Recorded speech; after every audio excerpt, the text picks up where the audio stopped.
Yeah. All right, we are now recording. All right. All right. So, last time you guys still stuck on this island, you were camping on the beach when you saw a fire on the far side of the bay.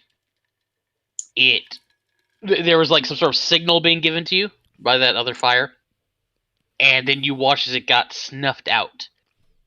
You got kind of creeped out by that.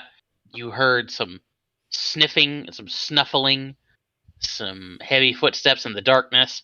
You turned down the lights, hoping it would dissuade whatever was coming your way to stop coming or whatever. And when it was clear that it was still approaching, you finally turned on the lights to reveal a couple of Dimetrodon that were wandering into your camp. You fought them off, but in the middle of the fight, you were attacked by a band of orcs. You managed to kill them with the assistance of a drow that you recognize from the boat, who is serving as a security guard, and his phantom companion.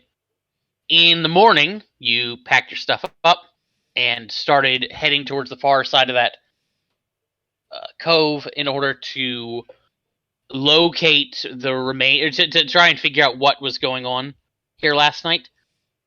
You stumbled upon a scene of a halfling stuck in a tree, being surrounded by a bunch of crawd that were sort of snapping at him from the beach. The crawd saw you, turned and started going to engage, and in the middle of the fight, as things keep seeming to do in this campaign, a larger predator popped out and started feeding on crawd. So we open up with you guys back in initiative order. So, let's put on some combat music, some fighty stuff. And Dorian, you are up first. God, I forgot I rolled so bad on this I one. am up first. Delightful. Okay.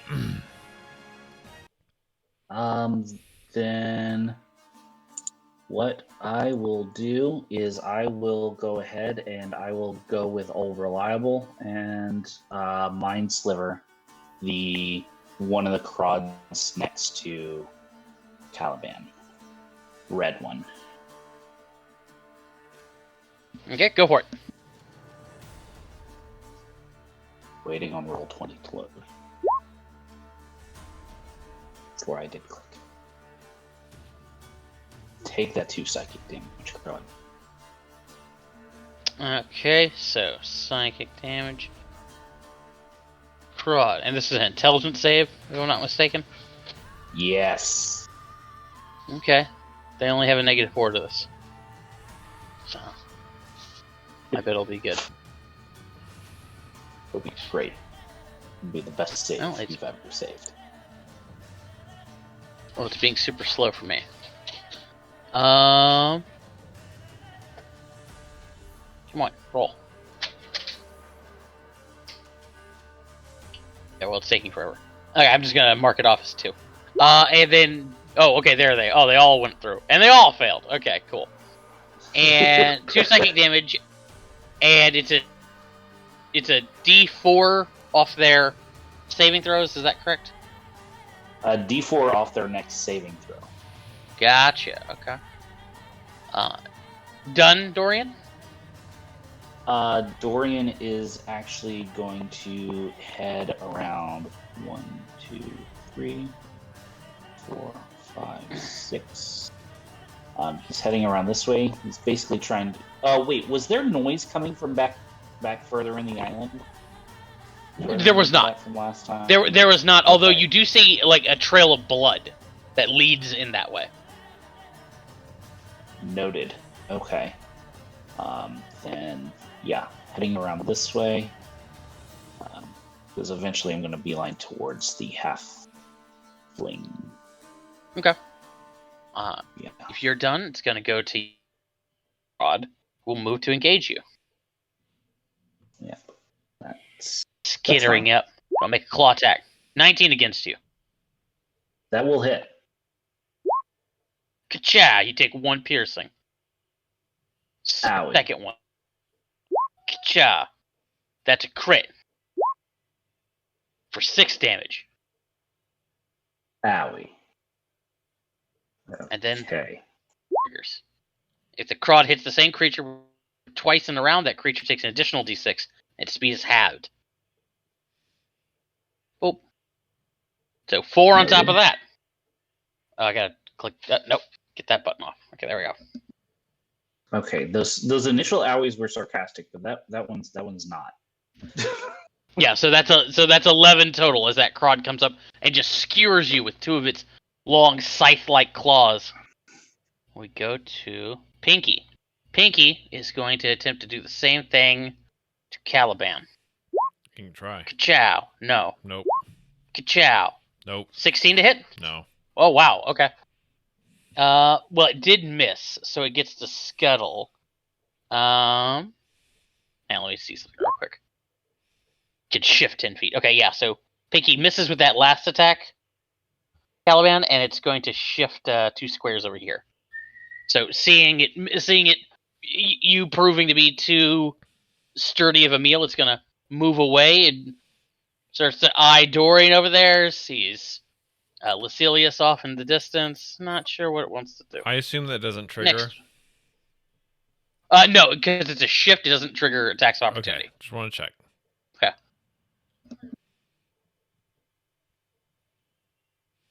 Yeah, I'm using 4E terminology there. The green one sees that sea scorpion and doesn't really want anything to do with it. It's gonna go 1, 2. It's gonna come around here, Caliban. It's gonna try and take a swipe at you. That's a crit. I guess that'll hit. So Caliban, you'll take 4 damage from that. Oh, so hard. It hits so hard. And then second one doesn't hit. And it will shift when it misses. Go here. To Lucilius. Let me bring up his character sheet. I believe he has a bow. He does have a bow. Okay, he's gonna take a shot at green, I think. Boom. That's a hit. 8 to green. Okay, good hit on green. Boop. Is Jay coming tonight? Late, he told me. Oh, okay. Yeah.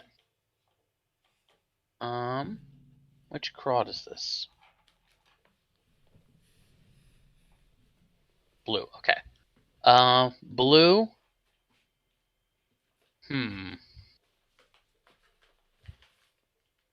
Yeah, blue's gonna go for the closest thing. It's coming for you, Cal. That's fine. Claw. Well, shit. These guys suck. They do. And they're forming this little wall as we go to Merrick. Alrighty. Is it fucking big thing jumps out of the water? I'm gonna quickly move backwards. So it's a solid no for Merrick. And then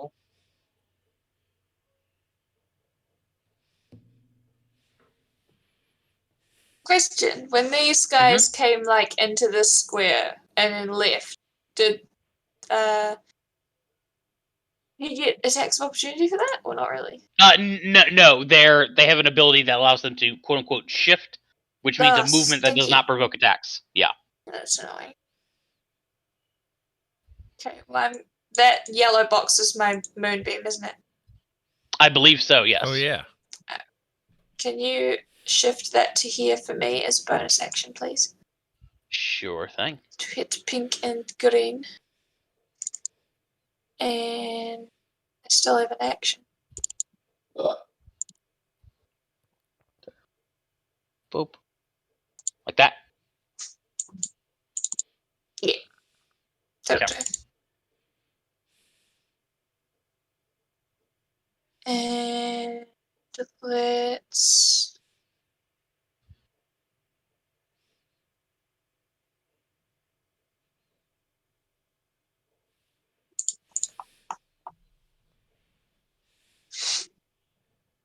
So let's cast this. Oh! On the green one. Oh, wow. Okay. Actually, let's do the blue one. Blue one? Okay. Yeah. Nice. Oh, God. Holy shit. Okay, so it's definitely taking the 11. Hit or miss the shard then explodes. The target. Okay, so blue is probably gonna fucking die. Not gonna lie. It's not looking good for him. So he's got to make a dex save.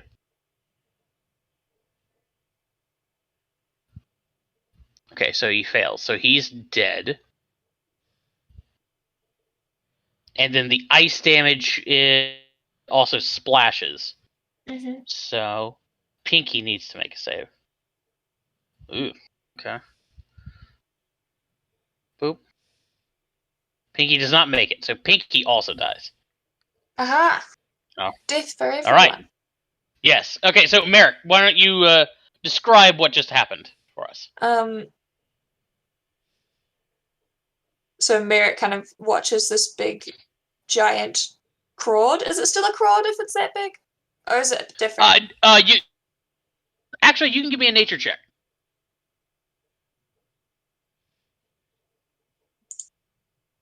21! Oh wow.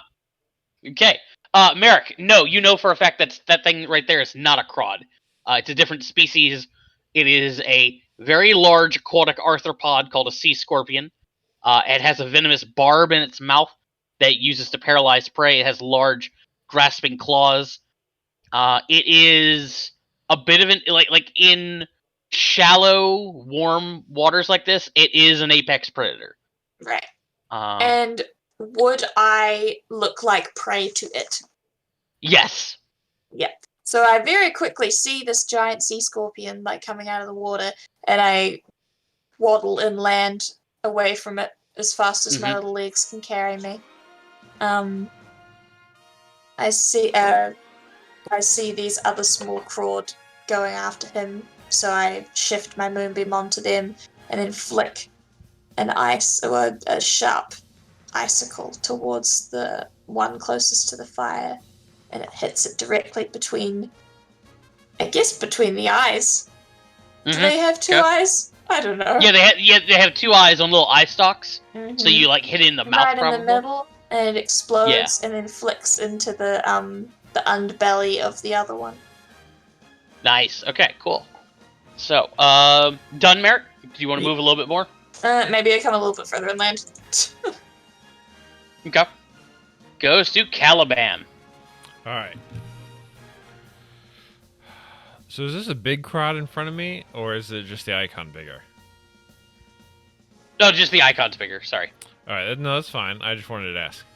So, seeing this big giant shrimp thing coming up out of the water, I'm gonna slide in between these guys into this position, and then I'm going to attack the one without a dot.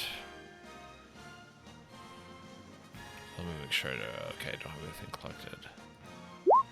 Ugh. That is not a hit. Nope, then that is... I think that's going to be my turn. Yeah, that's my turn. Okay. Unfortunately. Goes to Dauntless. Dauntless is going to make a claw attack against you, Cal. 23 to hit. For 3. And second attack. No. Because it missed, it's going to shift. Probably here. 1, 2. Yeah, I'll shift here. And then it's going to scuttle over to Dorian.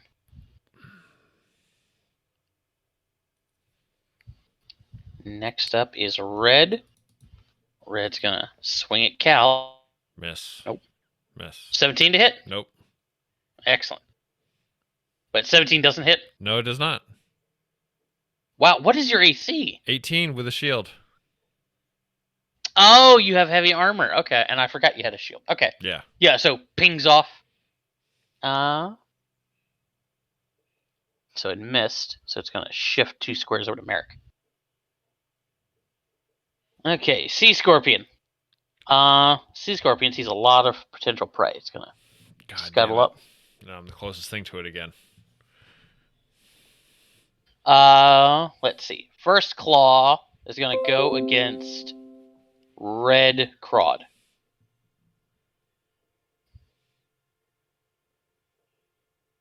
Does not hit. Second claw is going to go against Caliban. That is a hit. God damn it. 10. 10 bludgeoning, and you are grappled. Oh, god damn. This is bad.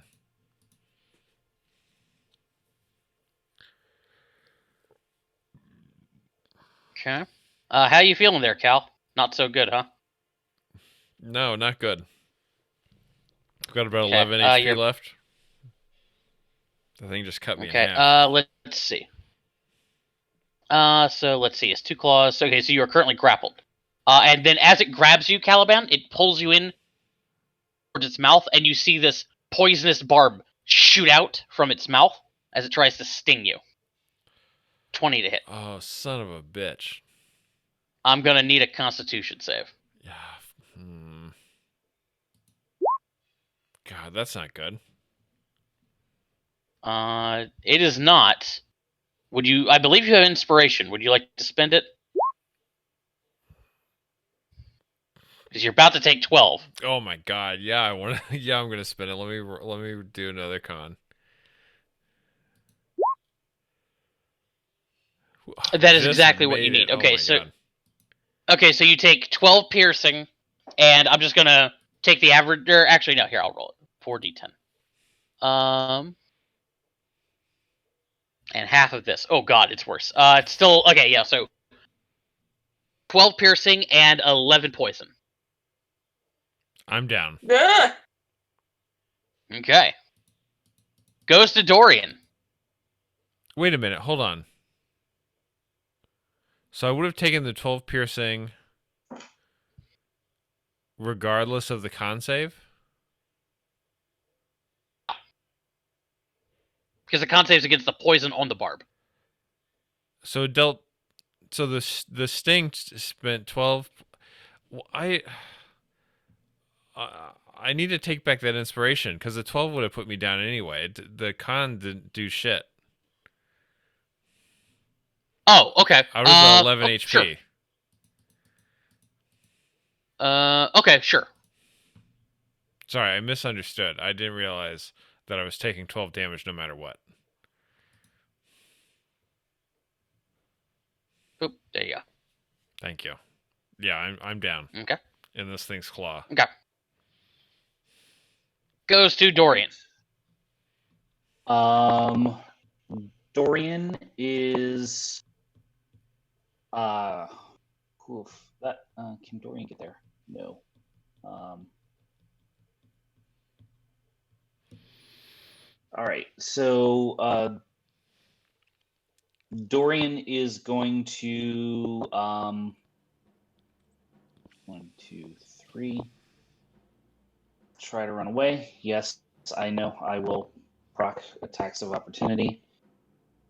So go ahead and do those now to see if I can actually do what I want to do. 3 and 2. So 5 total. Okay. So Dorian kind of stumbles away from the Crawds, throws himself up into as close to like a bowman stance as he can, and lets loose a second level magic missile at Scorpion Guy to try to get him to drop Caliban. Okay. So it's whatever your roll is times 4. yes. 12. Okay, solid hit. Okay. Anything else? No, I do not have. I do not have a bonus action cantrip prepared, so no. Okay. Okay, so yeah, so you open fire on that thing. It. What's your magic missile look like? So it's to cast it, Dorian kind of pulls up into like an archer stance. When he does, you see this flash of like little star points that look like the Hunter constellation, and then he lets go like he would be letting go of an arrow, and then you see these vaguely arrow-shaped points of force leave him and go to whatever point he's firing at. In this case, Scorpion guy. Okay. Yeah, and they slam into the sea scorpion. It lets out a high pitched like trill, and we go to Yellow Crawd. Gonna come up to you, Dorian. Take a claw. Nope. 11. Nope. Okay. So it missed. So it's gonna shift out there. And being denied a meal. It's gonna, this thing here doesn't have an initiative. It's probably gonna scuttle away too. But anyway, it's going to start making. It's not gonna. It's gonna start heading for the water. Purple one's gonna follow it. Actually, gets here. Okay, that was that Crawd. Next up is Pinky. Yep, Pinky's dead. Get out of here, Pinky. Next up is Green. Okay, so at the start of Green's turn, it has to make a save against Moonbeam. I believe Moonbeam's a Constitution save. 15. Okay. Alex, can you roll the damage for Moonbeam for me? Yeah. God, if I can find it, shippers.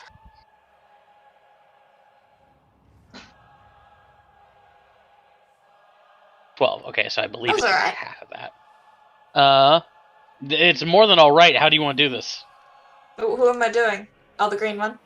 Yeah, green one. So as the Crawd attempts to move out of the light, its like shell begins to crack, and his like meaty bits just kind of disintegrate into a pile of dust and cracked shell on the sand.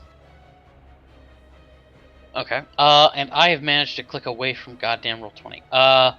So give me a second here, because I'm the big dumb. Let the game load up here for me.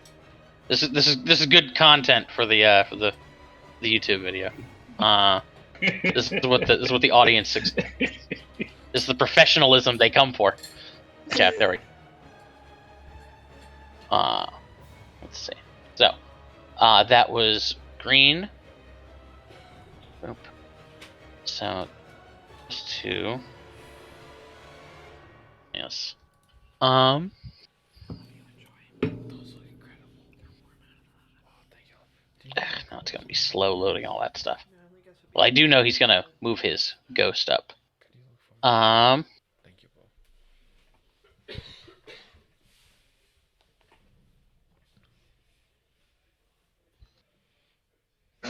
Come on. Boop, boop, boop.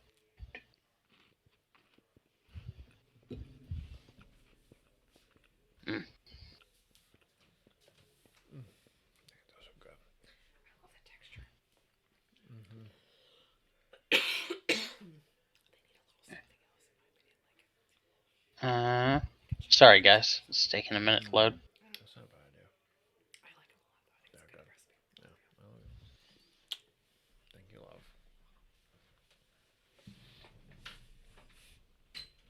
There we go. Okay. So, Lasalius is to shoot the Crawd. Or not the Crawd, the Sea Scorpion. Actually, yeah, he's gonna do that. So, longbow.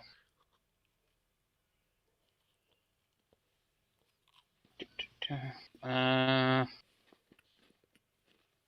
7's not gonna hit. And then the ghost.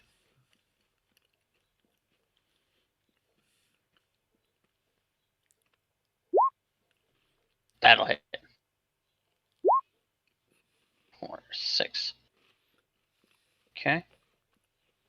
Yeah, so Lucilius knocks an arrow, fires, bounces off one of the chitinous plates of this thing, but his phantom manages to stab it in between two plates. As we go to Merrick. Merrick, you're up. Okay.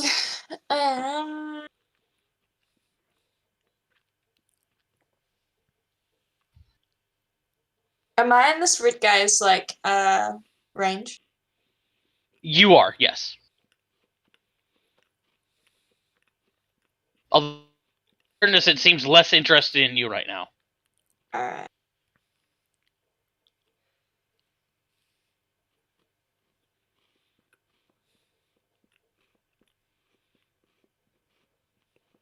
I'm gonna use this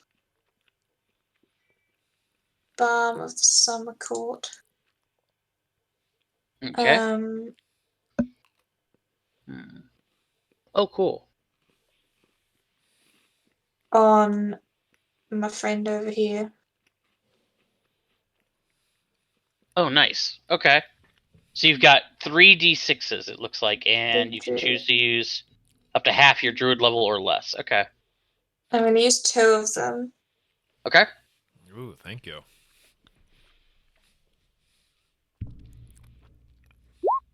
Wow, I cannot remember how to do this. Is this? Nope. So, I think it's slash This? R2d. There we you go. You got it. Oh, It's hey, been a I'll while. It's take one it. of those things. Great. At 4 Yeah. HP. 8 HP.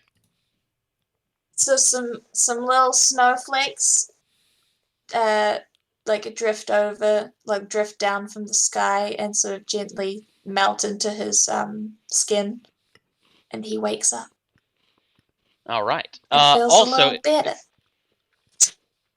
yeah, so it looks like, Caliban, you not only have 8 HP back, but you get 2 temporary hit points as well. Oh, nice. I'll take them. Thank you. It's okay. So there's a bonus action, and then I can't move my thing because it's Your moonbeam. Hang on. I'm going to try and fix that real quick. No, but it's a bonus action to move my moonbeam. Can I use my action to do another bonus one? That's. Technically, no. But I'll allow it in this instance. I mean, I can always use a different spell. Like, I'm not super fussed about it. Yeah, okay. Yeah, why don't you go ahead and do that while I Okay. try and find a token for it anyway. I'm gonna shoot the big fella with my ice knife again. Nice. 22. 22 is definitely gonna hit.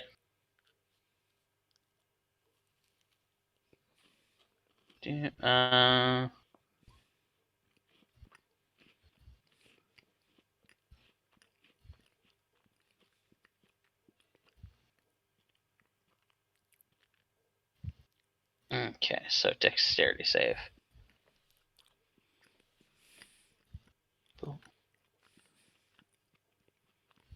No, okay. So 7 piercing and 7 cold. Okay. And each creature within 5 feet. Right, so I Caliban, the Phantom, and the Crod to each make a save. Am I gonna kill him just as I feel them? What kind of save am I making? It doesn't look like you need to make a dexterity save. Oh, I'm not good at those. Oh no! Oh, it's fine. You're okay. Woohoo! Okay, so you take 3 cold damage. Oh, it's fine. Dex. Phantom takes 7 cold damage. Boop. And Red Crod. Oh man, Red Crod. Yeah, Red Crod actually doesn't matter if it makes it. So it dies. Boom. Awesome.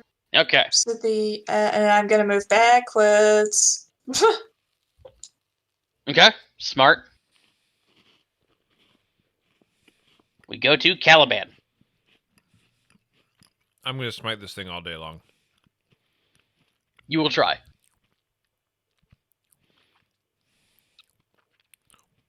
All right, let's make the attack.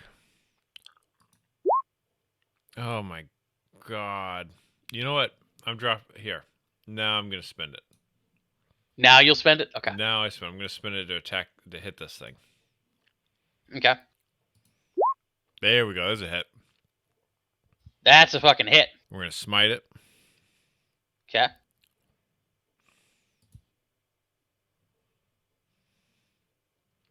That's what I'm talking about.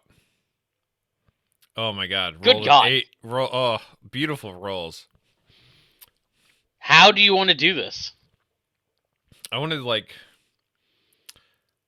bring my sword up and actually like swing it so I'm holding it like backhand, and then like drive the point of the blade down right through the head. Fantastic. Okay. Yes. Do all of that. And then I say, this is the mistake these big animals make. They think they're gonna eat me, when in reality I always eat them. Now if only Mab were here to make a good stew for this thing. Okay. That's Caliban. Goes to Odd. It's going to come up and try and attack Dorian.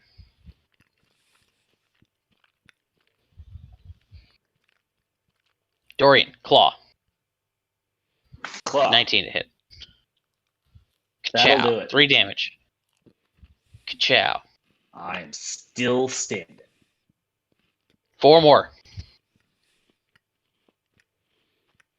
I'm And then not standing. boop. Another extra 2 on top of that. Yep, Dorian is down. All right. Goes to red. Okay, red crod's dead. Sea scorpion's dead. It goes to Dorian. Dorian, give me a death save. Noted.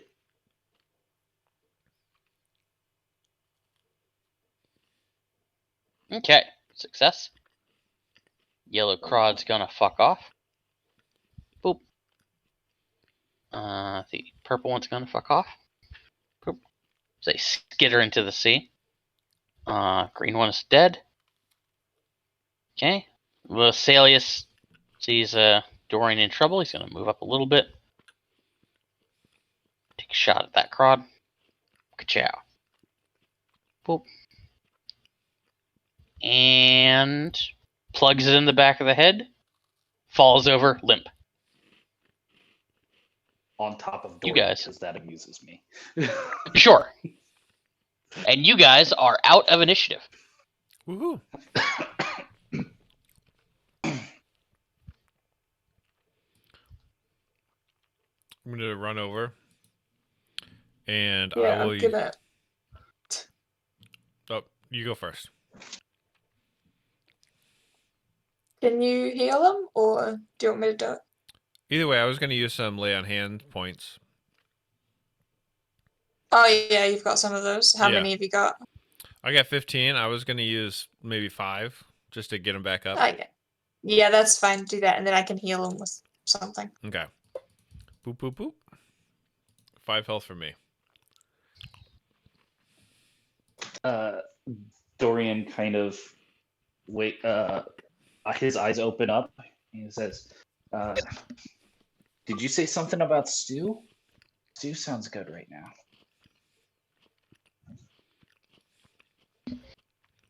Hello, fellows. Why Welcome.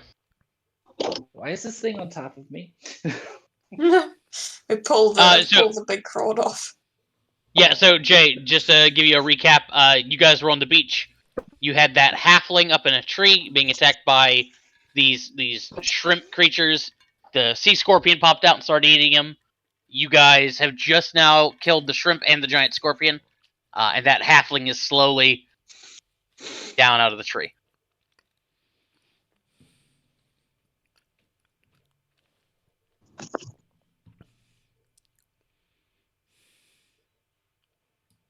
Do I recognize the halfling from the ship or anything? Yeah, you do. It was this little guy was the cabin boy. Do I remember his Cabin name? boy aboard the Blue Pixie. You do Well, not. Well, actually, Caliban, you can roll me intelligence. Oh, right.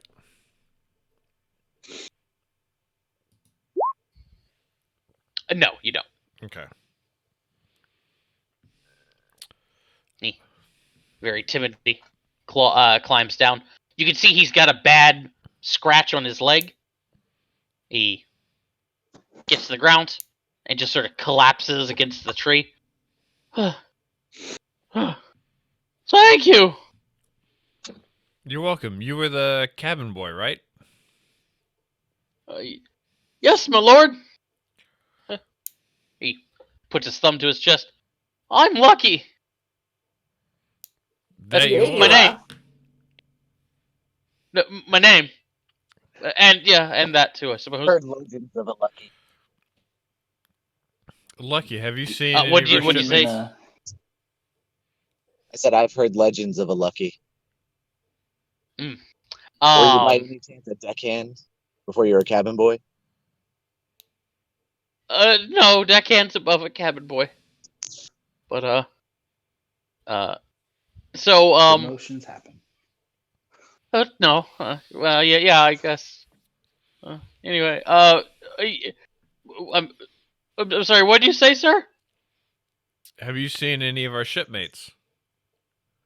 Oh, yeah, we were all together last night. We all washed up on the beach. We found some stuff from the ship, some cargo and stuff. We made a little fire. He points over to the fire pit, and then they just came in the middle of the night and killed everybody. You survived. Starts crying. I hid in the bushes. Were there any Tuskar with you? No, just me and the first mate and a couple of the deckhands. Whew. Thank God. You Oh. s- I'm sorry for what you've Yeah. been through, boy. Lucky. Thank you. I came back to see if there was any survivors or anything, but they took all the bodies, they took all the cargo, and then those shrimp things. Well, we can go look together. So what attacked you? Orcs in the night. Yeah, we got attacked by orcs too. Did they have handprints on their face? I don't know. I as soon as they started attacking, I just ran. Only reason I even know they were orcs is because that's what the men were screaming as they took them.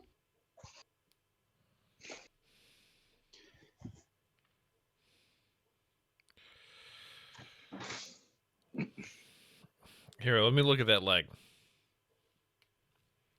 Mm-hmm. Bad gash. But probably one lay on could stymie the bleeding. I'll do that. You said at one point? Yeah. I'll do that. Boop. Okay. So, quick heads up, real quick. So I'm actually driving home right now. So if I disconnect, I'll reconnect. Okay, gotcha. Yeah, I was like trying to hop on before I got home because it's gonna be a minute. Yeah, gotcha.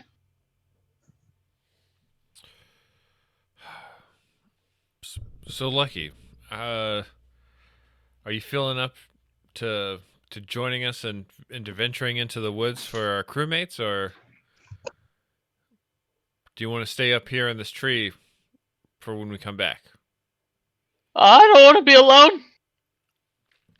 I don't want to go in the jungle either. I know it's scary, but you're probably best if you come with us. We'll keep you safe. Okay.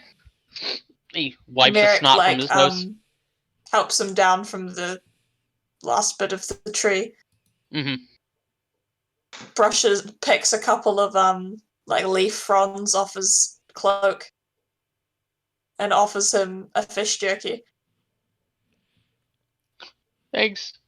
He'll take it. He takes one bite of it and just chews it for a long time, just staring off into space. Poor kid's been traumatized. Yeah. Yeesh.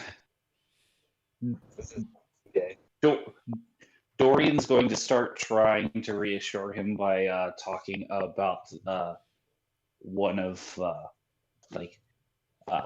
one of his favorite stories, and how the hero of that story, like he didn't handle his first battle well. He ran, he hid. It was nighttime. Everything that you've described, but he became one of the great heroes of Nescaros. And he just starts rambling on, trying to help, calm the kid down, kind of give him a little bit of a boost.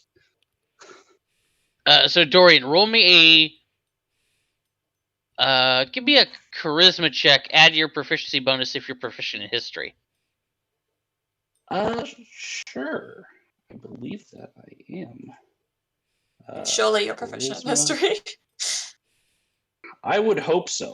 Yeah, you know. He's just been rambling shit off, pulling stuff out of his ass this entire time. Oh no! So 3. Yeah.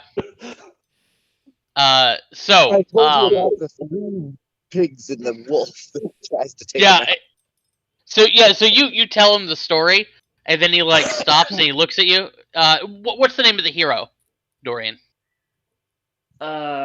Let's say the hero's name is let's say the hero's name is Chiron. Okay. Yeah. So Lucky looks at you. I think I heard that story. Didn't Chiron go on to murder a whole ship full of whole flotilla full of halflings? I didn't think that you would have gotten to that part of the story. That's a texted. It's kind of the part of the book all the halflings talk about.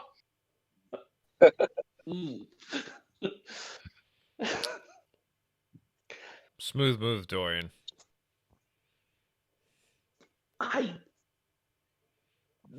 That's really a footnote in the version that I've read. I really kind of forgot about that part. I'm sorry. Yeah. Are we walking to the forest at this point? You guys are still on the beach at the moment. Do you want to head directly into the forest, or do you want to take a short rest? I would love a short rest. I would also love a short rest. I'm feeling like a box of fluffy ducks. I bet you are. No clue what I did throughout the battle, so I'm gonna say yeah, sure, a rest sounds good. Mm-hmm. Alex, was Merrick planning on doing any Healy hoodoo on Dorian?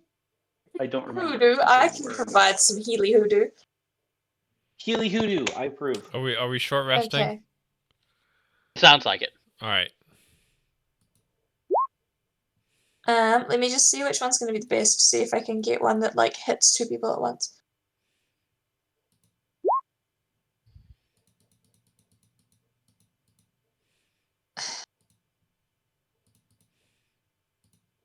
Okay, let's do this one. I'm going to cast Healing Spirit. Huzzah. Okay. Yeah, I'm gonna make this the healing spirit.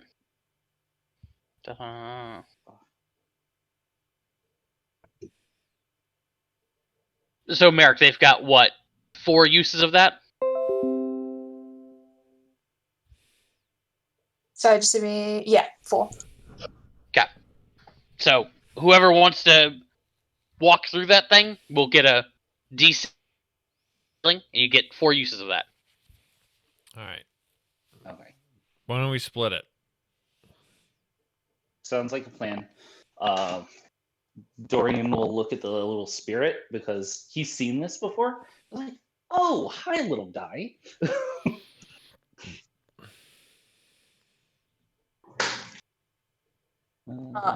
It's like the spirit looks like a little snowman, Okay. I like him already. and Oh. the tip of his carrot nose looks like it's been bitten off.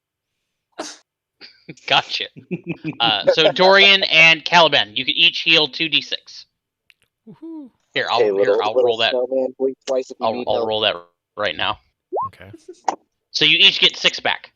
I'll take it. I will also take it. I'll also, if we're getting a full short rest, I'll also spend a hit die. So sorry, I've forgotten the kid's name already. What's the guy's name? Lucky. Lucky. Lucky. So the boat that Lucky came off, is that the one that we saw just up the Yes. beach? Okay. Yep. Hey, Lucky, you didn't happen to see a small rowboat sticking off the side of that thing, did you? Small rowboat? No, just I remember we hitched a small little rowboat to the King of Gulls. King of Gulls.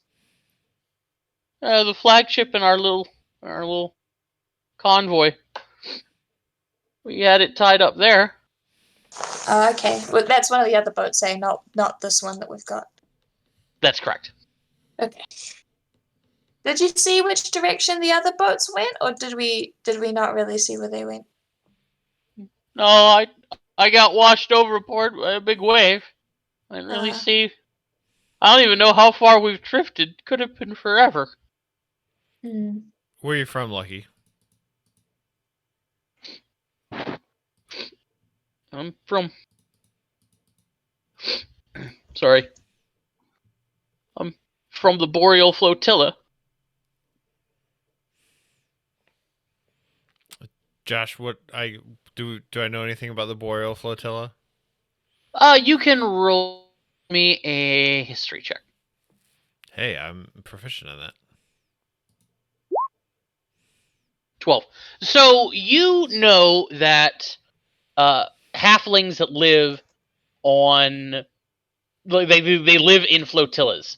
They live on ships almost their entire lives. A typical halfling count on their hands the number of times they actually spend an extended amount of time on land. They usually form flotillas of dozens of ships sized for halflings. The Boreal Flotilla, you would know, is like the primarily like known for traveling in the northern climates. With a 12, you would probably know that they have a reputation for bravery and stuff like that because the northern seas are extremely stormy. Boreal Flotilla. That's a brave stock you come from. No wonder you've been able to survive so far on this beach. Yeah, I guess survive. Looks over at the trail of blood leading into the jungle, all the dead Crawd everywhere. And mostly just ran and hid or climbed a tree. Well, Lucky, I have to say, sometimes that's the bravest thing you can do. He's right, you know. It's not always smart to fight battles you can't win. I guess.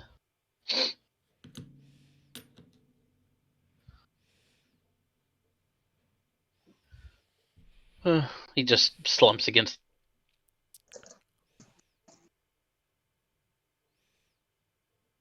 I don't suppose. He looks at the two Emiri. Either of you know where we are? Do you? Not a clue. Particularly. Well, Not even a little bit. we're on a beach with some friends, Very and true. we've got some food to eat. And I know where all my luggage So- is. That's a plus. It's a very big plus side. Merrick rolls his eyes. Dorian will Does shoot your- Caliban a look. He'll like Lucky immediately like looks at Caliban with hope in his eyes. Does your luggage have a way of getting out of here? Does it have like a map as to where we might be? No, but they do float. So worst comes to worst, we could strap them together and make a little raft. We do have Tom's. We do have Tom's guide thing, but Puffin Tom's guide to the Sapphire Archipelago. I don't remember. Jolly, didn't we look at that and try to find that and the map in the captain's thing and try to find where we are and not really come up with anything? You read through Puff and Tom's guide. It didn't really say like there's nothing in there as to hint as to what island you might be on. As for the map, let's actually hang on.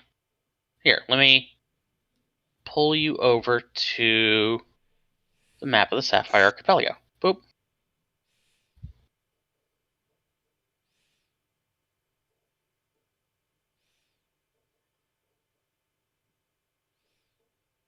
Okay. So let's see here.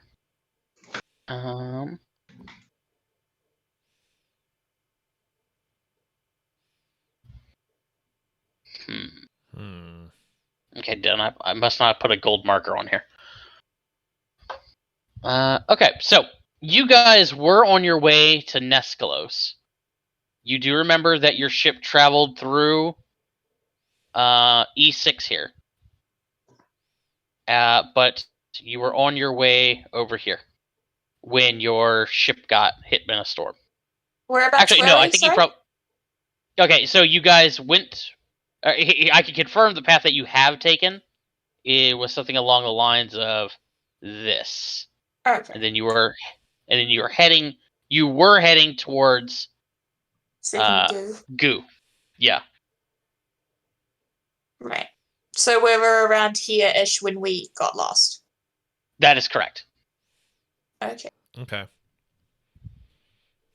Now, is it to be expected that there's a bunch of random tiny islands around this area, or is this a pretty definitive map, as far as we're concerned? Like there might be. Oh yeah, there's probably any number of like very tiny islands, as in, like mostly just sand and a copse of trees or something like that. Yeah. Just like barren rock, something like that. What Okay. direction are the prevailing winds here? You can roll me a nature So- check. Nature Oh or my I would say nature or survival, whichever is better for you. Okay. Nature, because I at least add intelligence. Oh Woohoo! shit. Okay, Dorian. Hang on. Let me pull you over to this map. Boop.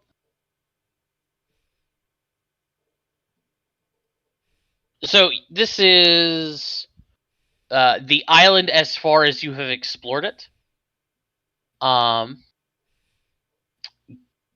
Let's see. Yeah, as far as you guys have explored it and have witnessed or like seen from a cliff top, and you have confirmation from Lascelius about the coastline along there. And you know that the prevailing tides and whatnot of the Sapphire Archipelago flow east to west. Yeah, east. So I'll pull you back over here. So you guys were about here, yeah. and currents flow this way. Based on with a 20. Sure. Tell you what, Dorian, roll me a. Or actually, okay. So with a 23 nature, everybody can roll me a survival check. All right.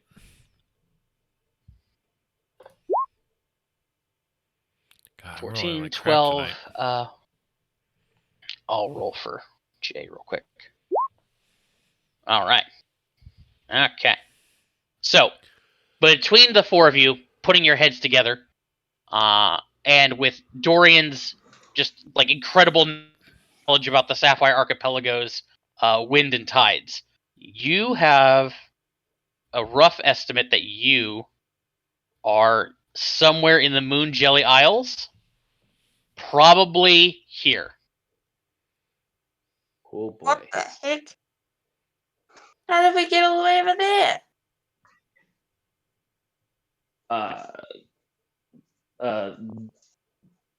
Dorian immediately starts going into a big diatribe about like Acheron the Great and how he got blown across and something about lotus blossoms and something. You guys stop listening almost immediately. He does this a lot. I think it's time we follow that blood trail.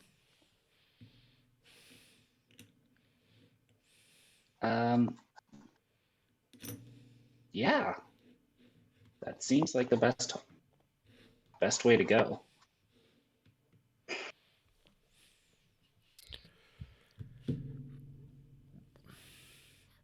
Okay, so if you want to follow that.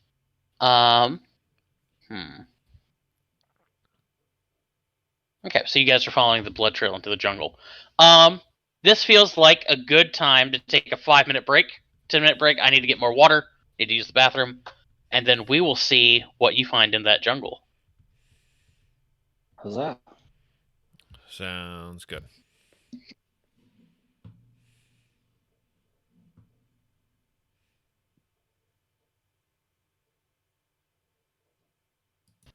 Welcome back. Thank you.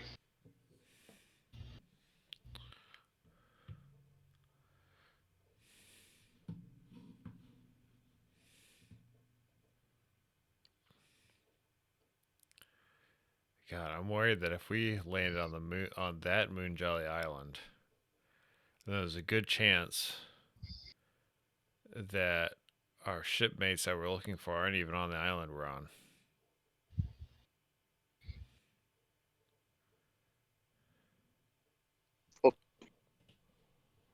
Jay, welcome back. Welcome back, Jay. Yeah. As soon as it died out, and then my phone was like, "Hey, 5% left." I was like, "Okay, I'll just wait till I get home so I can just get everything set up." So, just to let you know, people, like you guys broke out a map that you have of the area where you started in the Sapphire Archipelago, and we covered the last known location of your ship, or your ships, I should say, before they got caught in that storm and you guys ended up washing up here. That location was over here by Broken Drum Island, and I'll shift ping you. There you go. But you have managed to, based on what you've scanned of the island that you're on right now so far, plus knowledge about the prevailing winds and currents and stuff like that, your best guess is that you guys are all the way over here now on this island where the yellow or where the gold arrow is. How many kilometers is each hex? I think I have it. Yeah, each hex is, I believe, 8 miles. Okay. So you are. Let's do a quick conversion here. Oh, you don't need to do that. It's fine. Okay. Well, now I'm curious.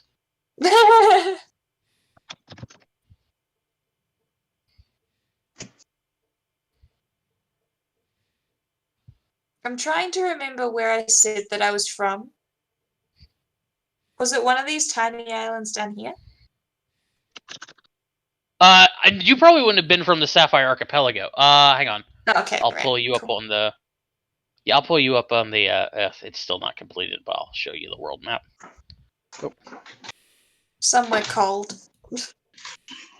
Yeah, probably somewhere. Yeah, Yeah, down there cool. in the icy places. Somewhere a little snowman with a half-eaten nose would be comfortable. Yeah. Indeed. Yeah.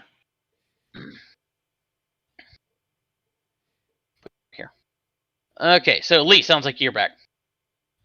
I am. Okay, well I'm gonna X out of these things. Come back over here.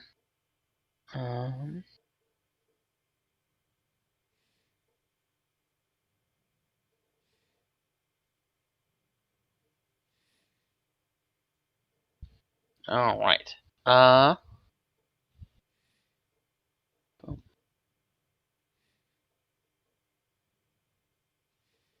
There we go. All right. So, pull you guys back over to this map. So many maps. All the maps. Right. So you guys were about over here. And with Lucky, you guys start trekking into the jungle. So, I'm going to need. Yeah. Here, let's pull you guys on the map. Boop. Boop. Boop. Boop. There we go. So you're now on. From our estimate of like what island we're on, do we have any information about the island itself? Like what kind of people live here, if any? Oh, good question. Yeah, what do we know about the Moon Jelly Islands? These are all excellent questions. So, okay, so as you guys are going into the jungle, each of you can roll me a intelligence check.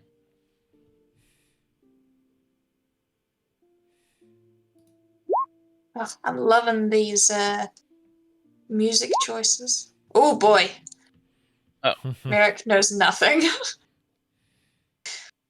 He's expecting to You're find not from little around jellies here. made of the moon here. Mm-hmm. That's Lascilius, adorable. if you can give me an intelligence check whenever you get a chance. I would love to do that when my internet didn't just kick me off the page. Okay. Okay. So, but Oh no. Okay. okay. Well, Dorian got a 17, so I'll let I'll go ahead and tell you what you definitely know from Dorian. Let it ride. So Dorian, you would know that the Moon Jelly Isles are so named for the pale-colored, slightly luminous jellyfish that inhabit them during the summer months. The site of the moon jelly. Close then. Yes, yeah. The moon jelly. I'm not The moon hearing jelly. Can you hear me now? Check. What were we Lee. rolling? Perception? No, intelligence.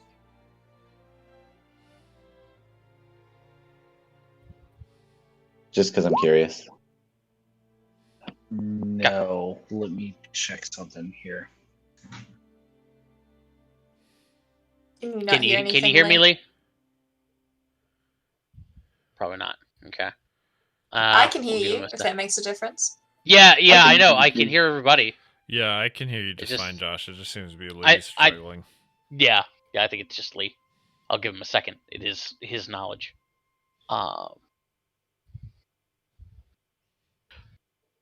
No, I demand that we hear his knowledge so that we may know and he does not in his own knowledge. He just like goes into a demonic like possession and like spurts out everything he knows and then wakes up and goes, "What?" And we have to Alright. tell him what. Everybody now. Hello, can you hear? Can you hear us, Lee? Yes. Fantastic. I'm good. So, Dorian, you would know that Moon Jelly Archipelago or the Moon Jelly Isles are so named for the pale-colored, slightly luminescent jellyfish that call the isles home, especially during the summer months. Coming to the archipelago, or coming to the archipelago, coming to the isles, I should say. During that time is a popular pastime for tourists, especially tourists who are not necessarily especially tourists who are looking for a cheaper sort of thrill while here in the Sapphire Archipelago. This season, Merrick, it is early summer, probably. We'll go with that. So it's about to start. Yes. That's cool. The Moon Jelly Archipelago, or the Moon Jelly Isles, are known for the fact that because of their remoteness and the fact that they exist on the border, right there on the border of what would be considered the Yggdrasil Empire. They are technically considered to be they are not politically aligned. They are they are disputed territory between the Yggdrasil Empire and the Vermilion League, who are a confederation of rogue gods who inhabit an island off to the west. A very side one. The Moon Jelly Isles, however, even though they are quote-unquote disputed territory, nobody's actually arguing over them because they are supposed to be uninhabited. We've been finding that to be not the case. That's correct. Yep, these dumb orcs. With a 17, you would also know, Dorian, that the Moon Jelly Isles are part of a shallow sea, a warm shallow sea, that is home to large I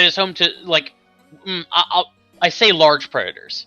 They are large predators, just not truly massive ones, such as sea scorpions, and especially is known for its mosasaur population. It's what, sorry? Mosasaurs. Imagine a crocodile with flippers instead of legs. Oh shit! Okay, yeah. Those. Yeah. Kind of like that thing that we saw the other day. Yeah, except they have shorter necks, shorter, sturdier necks, slightly fluked tails, and much more robust jaws. Right. And they're much bigger. A mosasaur is, actually, compared to the elasmosaur that these guys saw, they'd actually be shorter. Elasmosaurs, though, are primarily fish eaters, so they have a small head and a really long neck. Mosasaurs are a lot more compact, a lot more muscular, a lot more bulkier. A good-sized mosasaur is about the size of a great white, so knocking on 20 feet. A really big one would be 30 feet, so we're looking at somewhere between great white and killer whale size. But, I mean, it would have to be a really big one to be 30 feet. Gotcha. But they inhabit the nice, warm shades here. And yeah, that's what you know. All right. Dorian will relay as much of this information as he can to people. Oh, no, you gotta actually tell us all of it over here.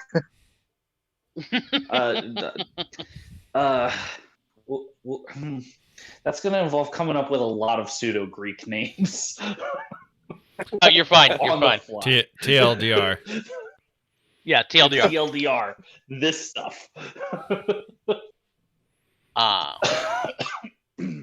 So yeah, that's what you guys know about the Isles. As you head into this jungle, I'm going to need each of you to roll me or roll initiative, I should say. Yeah. Okay. Click your tokens. Yeah, make sure you click your tokens. God. Oh, no, the I didn't rolls add are it. so Okay. bad. Hey, all right. Okay. Boom. God. Because I have not loaded my fancy glass wheel. Well, that's strange. Dorian, Merritt, Caliban.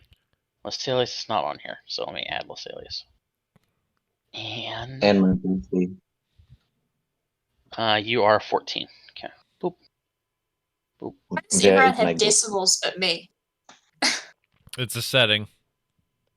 Yeah, Oh. on your sheet there, under the little cog, there's a button for dexterity. Tiebreaker. Add dexterity as tiebreaker, something like that. Oh. Okay, so because I have not Hey, Josh, added my you fancy. forgot my ghosty. What do you say? I said you forgot my ghosty. I don't need to roll for your ghosty because what we're doing is a skills challenge, so your ghosty doesn't necessarily participate in those. Okay, so as again, like I was saying, I have not loaded my stained glass wheel. I'm gonna have to mark this with like ticks or something, like a fucking plebeian. Ugh, ugh, This disgusting. is the lowest of class of DM. The Having to lowest of actually low. keep I have track to of use the paint tool. Oh god, like No, a no, poor no. I'm person. I'm disappointed. I was promised top of the line. I'm out of here, guys. It's Yeah, a good okay. run. Taking my ghost with. So,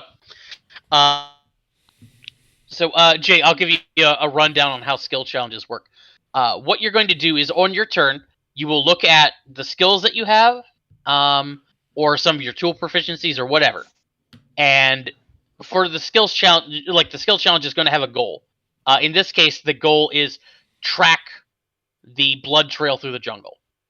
And on your turn, you're going to look at your skills, look at your tools or whatever, and you're going to pick one, and you're going to describe to me how you are using that skill or tool or whatever to further the goal of the challenge. During a skills challenge, you are free to come up with stuff. However, you come up with a whole bunch of stuff. Hang on, actually, I think I have a handout for this. Yeah, I do. Here we go. Boop. What's the fine detail differences between perception and investigation? I forgot. I'm sorry. So perception is noticing a thing that is hidden. It's like literally spotting or hearing something. Investigation is like a thorough search of an area. It also looking at disparate pieces of information and piecing them together, like puzzle solving, coming up with the answer to a riddle, putting clues together to solve a mystery, things like that. Looking at a really complicated device and trying to like figure out how it works, things of that nature. Gotcha. Yeah, so the way again the way it works is as a general rule, you're free to describe how you're using your skill or tool in whatever terms you like. You are free, even encouraged, to details to make your skill work or to interpret your skill in broad terms. Depending on how you describe using the skill, you may apply a different ability modifier than the default. So, for example, you might apply your strength instead of your charisma when you're making an intimidation check, something like that. Basically, skill challenges are quick, cinematic ways of resolving complex action scenes, but more importantly, they're a time for you as a player to really dictate the story and just have your character be awesome. So, with that in mind, you'll, Dorian, why don't you show them how it's done? All right. So the first. Oh, okay. Setting the bar high. Yeah. All right, guys. No pressure. No pressure. No pressure. Yeah, pay attention to what Lee does, but not how Lee rolls. Not how Lee rolls at all. So first things first. We have a giant freaking chest that we need to haul around with us. Yes, you do. And that is not going to fly. Caliban doesn't like carrying things because he's a little noble boy. I don't like carrying It'll things wrinkle my because I'm suit. small and stringy. So Be what reasonable. I'm going to do is I'm going to use Arcana. I'm going to cast a floating disc spell so that our luggage floats comfortably behind me. Okay. So Dorian, as are you actually going to cast the spell and give yourself advantage on this, or do you want to just describe using the spell? I will actually spend the resource because I know how I roll. Okay, so so Jay, okay, go ahead. Which one is? No, you, Dooley. Okay. I did. Does I would still have to cast the spell to get advantage, even though it's a ritual, correct? Yeah, I would say so. Yes. Okay, yeah, I'll still do it.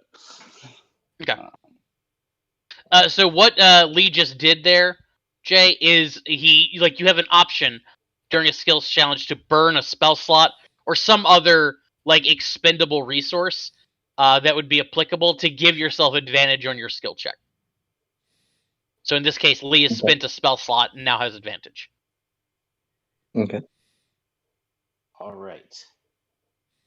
Let's roll that. That's up. an advantage to the roll he's about to do, right?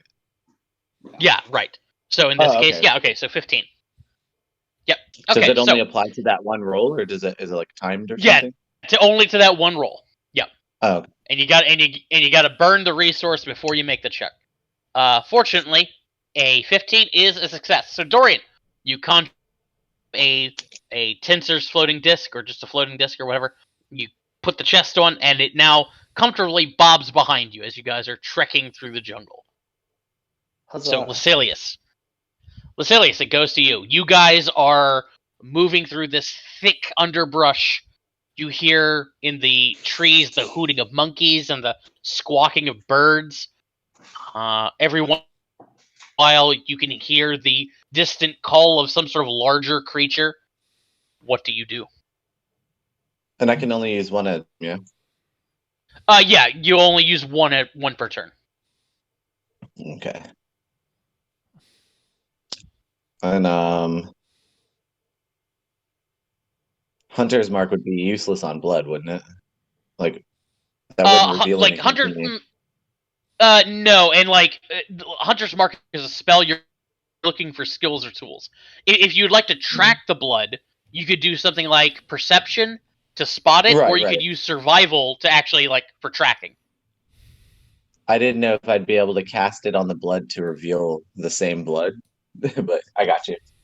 Yeah, no. Unfortunately, I don't think that's how Hunter's Mark works. Is that how fairy fire works? It's not. No. Well, the two easy arrows in my quiver.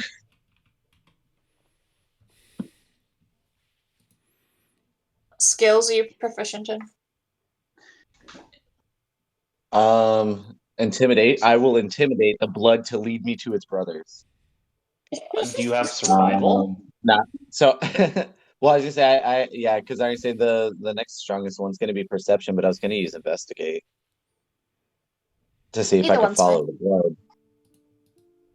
Investigate what? I figure perception is like observation, whereas investigation is like problem solving. So Yeah. So how do you want to investigation is use probably investigation? better for if I'm trying to spot blood. I don't know if that's more of a problem solving thing or a perception thing. No. No. If you're literally just trying to spot blood, that's perception. Okay. And I'm gonna have to recheck perception from each blood drop like grouping to the next, or No. well, Again, think of this as like an action or like a montage. Okay, so yeah, so 17 is definitely a success. So Lucilius, you are as you guys are going along, you lose sight of the blood trail, and then after a minute or two, you spot it again, several feet away. You are able to keep track of it for a while. As you guys are going along, you notice that it is mostly along the ground. Occasionally, at one point, you do see the smear of blood along the base of a tree, as if somebody with a bloody hand tried to rub their hand against it. And yeah, you continue further into the jungle. and I sniff it and I taste it just a little bit. And, yeah, this is the way. Okay. Mm-hmm. Merrick goes to you. Just a reminder, where do we know what animal this blood belongs to?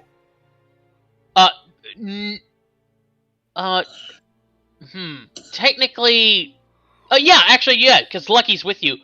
This is the blood of a crew member that was probably dragged away by one of the orcs. Right. Hmm. Do any of like my wild shapes have a better, I don't know, like a keen sense of smell or something that I could use? I think Or not really? I think wolves do. Oh yeah. Yes. Mm-hmm. Oh, bear is actually even better if you can turn into a bear. I think I'm a bit young for that. Yeah, wolves have keen hearing and smell. Advantage on wisdom perception. But would I use my own wisdom perception? Or would I use the wolf stat? With the wolves, they would have a modifier, wouldn't it? I mean, Yeah, but it would. mine's better, is what I'm saying. Oh. Let's take a look at wild shape, and find out how Because wild I shape. always Actually, thought that you took just the physical attributes, not the mental ones, if that makes sense. I have a feeling you are right. Because you But don't get more stupid when you turn into a wolf. You've still got your brain. Right. Well, maybe you do. Let's take a look here because I always get it confused with polymorph and stuff like that. So okay, Yeah, so because I wild think shape. polymorph, maybe you turn into a dick. Yeah, like I know for a fact in polymorph when you polymorph, whatever animal you turn into, you are that animal mentally. Let's see. For a number of hours, let's see. Okay. Here we go. While transformed, the following rules apply. Your game statistics are replaced by the statistics of the beast, but you retain your alignment, personality, and intelligence, wisdom, and charisma score. So yes, you would still be using your wisdom. You also Right. retain all of your skill and saving throw proficiencies. So yeah, if you want to wild shape into wolf, you'd just be it'd be a perception check but with advantage essentially. Let's do that. Okay, fantastic. Okay, so yeah, It does say if you and the creature have the same proficiency and the creature's bonus would be higher, use the creature's bonus instead of yours. Right. It is not. Mine's higher, so I'll use mine. Right, so I shift into a furry beast and I start sniffing and following the blood trail. Yeah. So between Merrick as a wolf and Lasalius spotting out dangers and stuff like that and hazards along the way, you guys are making excellent time through this jungle. Caliban goes to you. Oh, really? I want to use athletics to essentially bushwhack our way, like just constantly just cutting through the vines and underbrush, clearing our trail to keep going forward. Go for it. 13. 13 is 6. Okay. Yeah, so you just are, you have your sword out and you're just hacking through brush and stuff like that. At one point, a snake actually, down, you ended up hacking it in half. As we get to the top here with Dorian. Dorian, as you guys are going along, you suddenly hear in the distance, this titanic bellow of some sort of very large animal. Okay. Then you hear a sharp crack, snapping, and a doosh, doosh, doosh, doosh, doosh, doosh, crack, snap, doosh, doosh. And you can feel the ground starting to shake. What do you do? First question. Based on like the rhythm of the steps, does it sound like it's bipedal or quadrupedal? It sounds like it is. Just big. It sounds big. It sounds like multiple quadrupeds. Multiple quadrupeds. Okay. That's good news. So what I will do,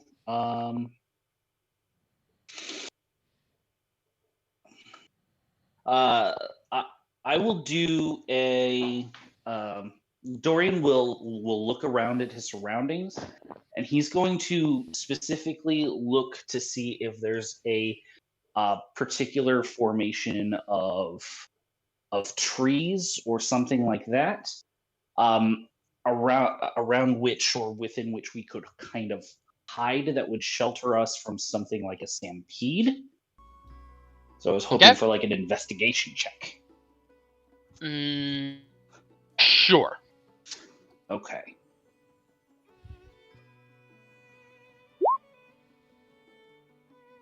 So yeah, you start, you're able to piece together that this sounds like the sound of an approaching stampede.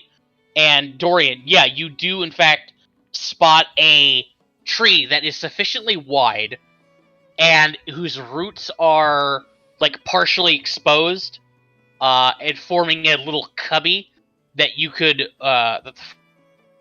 definitely, or 5 of you could definitely, 6 of you because of the ghost, could all definitely like shelter behind.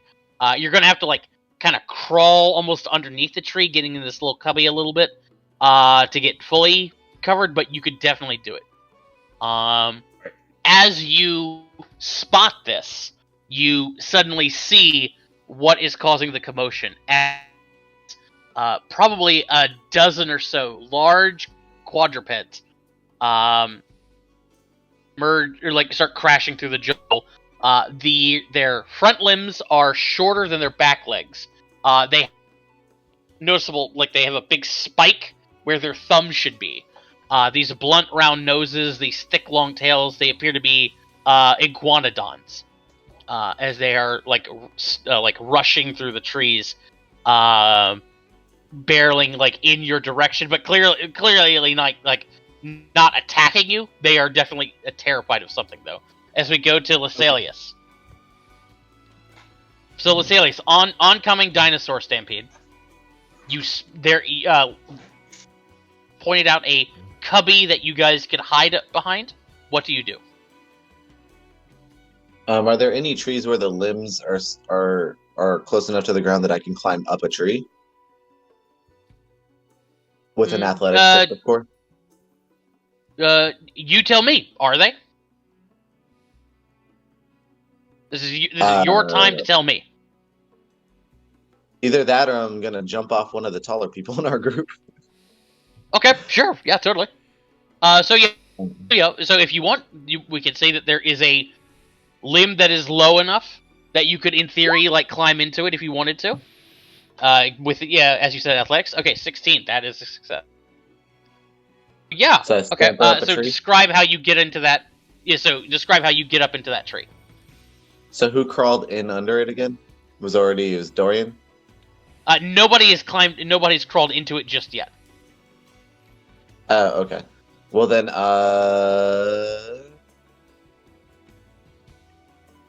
dang, I don't want to be rude enough to just like go popping off of you guys. I kind of run up the side of the tree and then jump and grab out for it. And as I grab it, I kind of just swing around the other side of it and then just keep climbing up as high as I can go, so I can try to see maybe where the end of this stampede is, and also to not get crushed. Fantastic. Okay. Merrick. So oncoming dinosaurs, you could try and get into a tree, or you could go for that cubby, or you could do something else.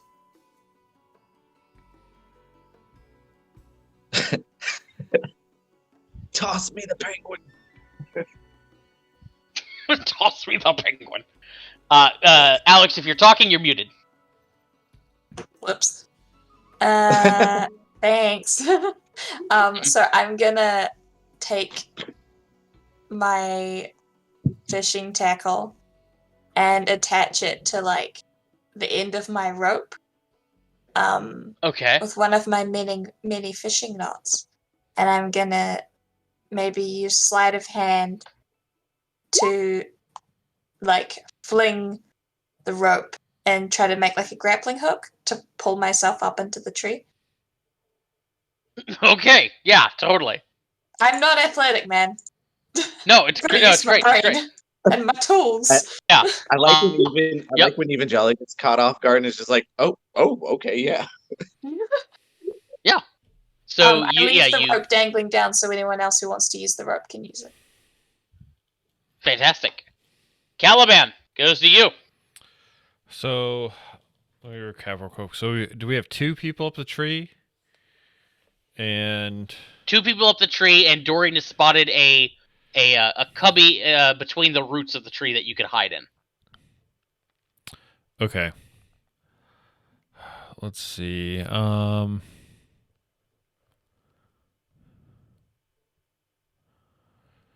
gonna stand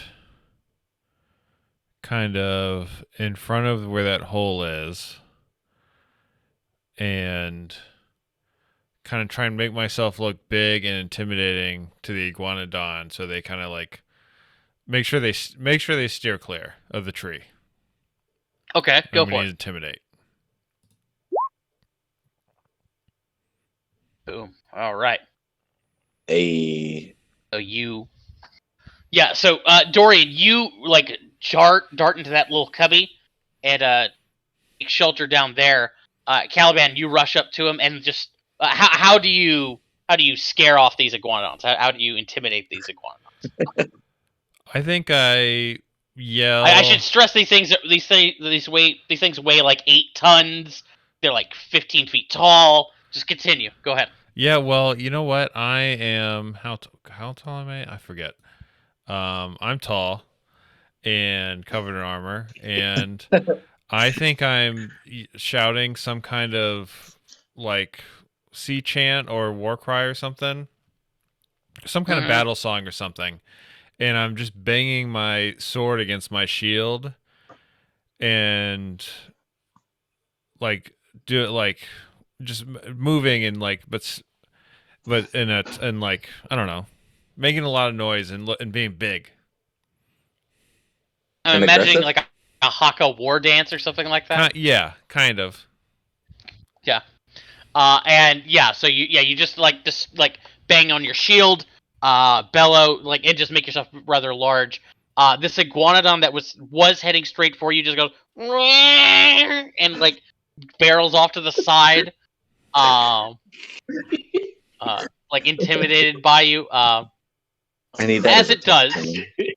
Oh, and Josh, You I think part of this is any that come too close, I like smack them with like on like with the flat of my blade. Okay. Yeah, one gets a little too close, you smack it, and diverts. And is going on. Merrick and Lasalius. So you guys are up in the tree, and you guys can see that behind this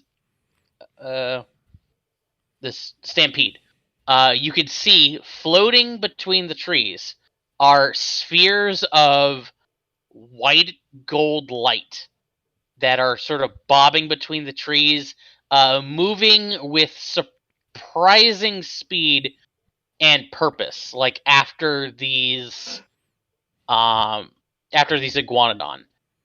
The 2 of you can roll me insight checks, Merrick and Lasalius.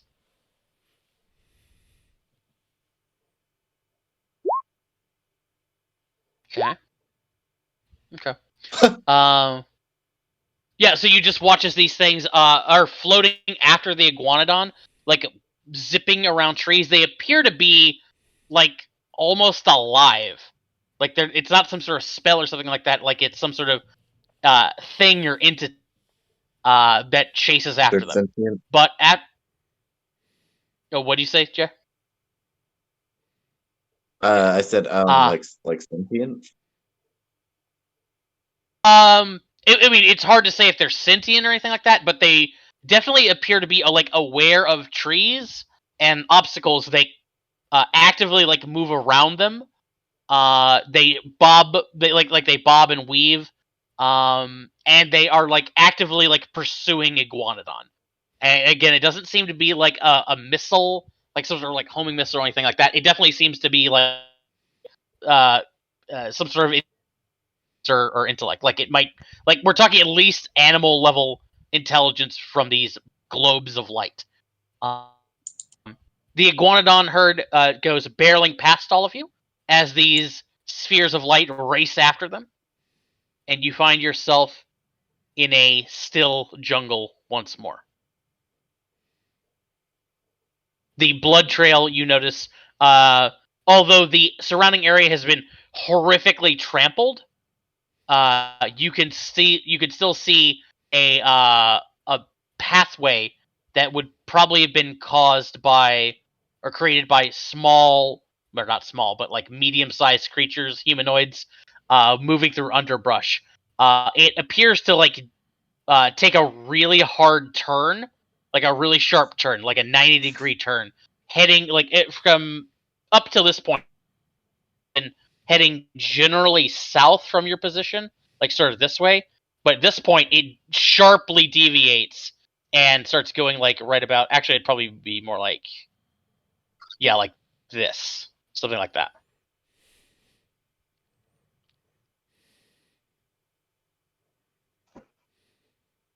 And following that trail through the underbrush, you guys eventually come to a river that cuts through the island. The trail, the blood trail, has been petering off, but when you do that river, you discover that there is what looks to be like a really old ferry crossing here. There's like a small hut. There's a small little hut made from aged timbers and just like horrifically decomposed thatch. There is the crude remains of like a stone wharf and a dock. Other side, you can see a matching hut and wharf and whatnot, and you can see a raft on the far side of the river made from logs that have been lashed together with vine and stuff like that. That raft, from what you can tell, seems to be in good repair. Hmm. So you guys would be about here. So, what do you do? Oh, you are also not in initiative order.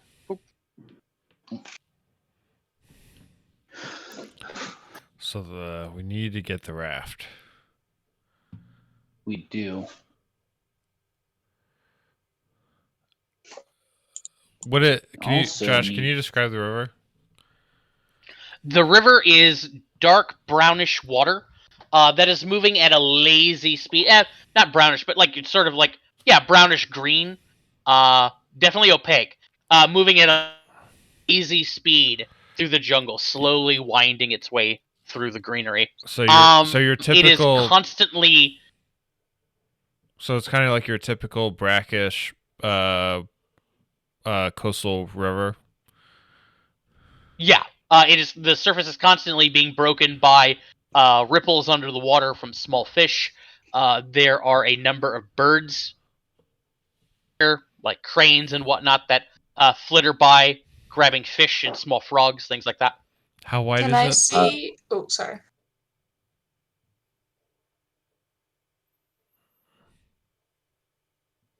Alex, go. Can I see any predator animals in the water? You could roll me a perception check. 16. 16. You don't spot anything. Can I Okay. skip a you don't stone spot across it to see if it gets attacked by anything? You could give me a sleight of hand check, Lasalius. Oof. 12's not too bad. It's enough. It's definitely enough to pick up a stone, skip it, skips a couple of times, sinks into the water. Okay. I can go and get it, but I might have trouble bringing it back. But I can definitely swim across that river. What If we tie a rope to you, we can pull you back. Exactly. That sounds good. Let's do that. Is there any? There's no one anywhere nearby. Like, there's no sign of whoever it is that's maintaining this raft, aside from the raft and the little hut itself. Roll me a perception, Dorian. Okay. Can I roll that as well? I was gonna be the old guy from the ship. Sure.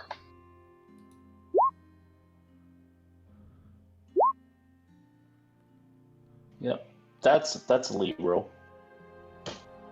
That's a good lead roll. That's Yeah. gonna be old man Uh, from the ship. Like, you kids, get away from my raft. Are you voicing that theory aloud, Lasalius? Yeah, sure. Have you told them about the old man in the boat down there? Yeah, I remember I had said that I told them Okay. about it when I mentioned where Yeah, his box 'cause- was. Okay. Yeah. Yeah, Caliban wanted. That's to right. double Yeah, check. that's right. Yeah. So, okay, yeah. You guys look around. No, there's no sign of any inhabitants or anything like that. Okay. Do we have a good tight rope? Hang on. Let me check something. Do you guys have a? Do you have a rope? That's what I was saying. You gave us packs that had. Yeah, I assumed I had an explorer's pack. Yeah. Okay. Where'd you guys get the packs from? I don't remember. I can tell you, I'm not carrying it back. They were We- God-given packs, okay? We found them the same time we found the chest. The Yeah. chest. Oh, that's right. That's right. Yeah. Okay. Yeah. Okay. That's fine. Yeah. So yeah, you definitely have rope. You've got a good tight rope around Merrick. So you probably have. Let's assume you each have a pack. That would be about 200 feet of rope. The river is about 500 feet. Ooh, it's a wide river. That's Yes. very wide. Shit.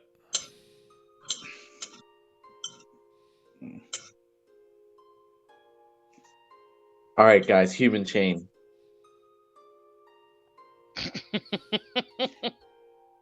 That's an option. Dorian, Wait, how heavy is Dorian has been- how heavy is the raft? What'd you say? Which Sure. one? What'd you say, Alex? Sorry. How heavy is the raft? It doesn't. I mean, it looks to be decently heavy. It's hard to say. And Josh, can we do some kind of roll to see if there's no kind of rope or anything on our side that's like leading into the water that we could essentially that looks like could be used to pull the raft back? Good thinking. I was gonna say someone's got to be able to get it back this way somehow. Not with an 11 or a 2.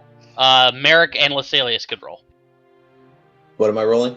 Well, my 11 was to see if Perception. there was anybody around. I was wondering if I could like roll like a investigation or something. I don't know. Whatever you want to do. Okay. I'm good. 16. Okay, yeah, Merrick. You would notice that there is in fact a rope under the water, or right there at the wharf, and it's just barely under the surface.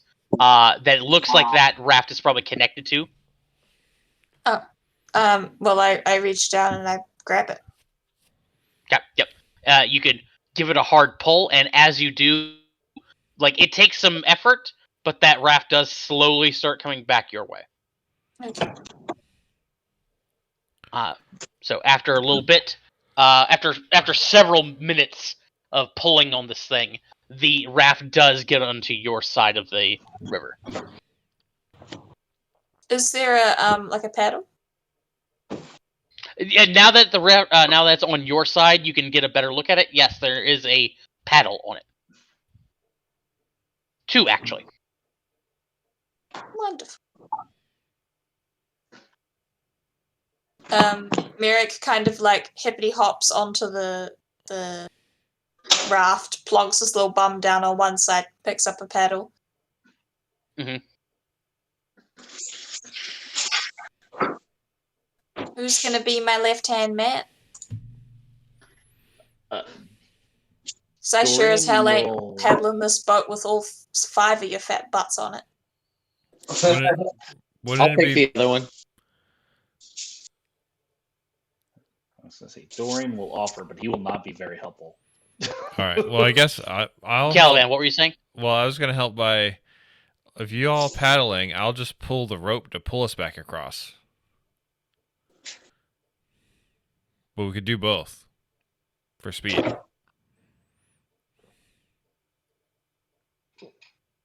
I'm down for whatever plan. Okay, so Caliban, you pull along the rope, and we'll assume that Dorian and Merrick are paddling, and Lasalius can keep lookout. That sound about right? Yeah, him and Lucky. That sounds like I a will plan. allow Yeah, him and him Lucky, to yeah. catch Keep an some eye on the water. rays. So, Lasalius, go ahead and give me a perception check. I'll actually roll for Lucky himself. Lucky doesn't add Okay, anything to this. while I do that, also the silly question: is his disc thing just hovering behind us still, like behind the raft? Yep. Good. We have a good chance that whatever's going to attack us is going to hit that first. You said perception? Yes. Fantastic. Okay. Ooh, keen elven eye. Now, Caliban, could you give me a strength check? You got it.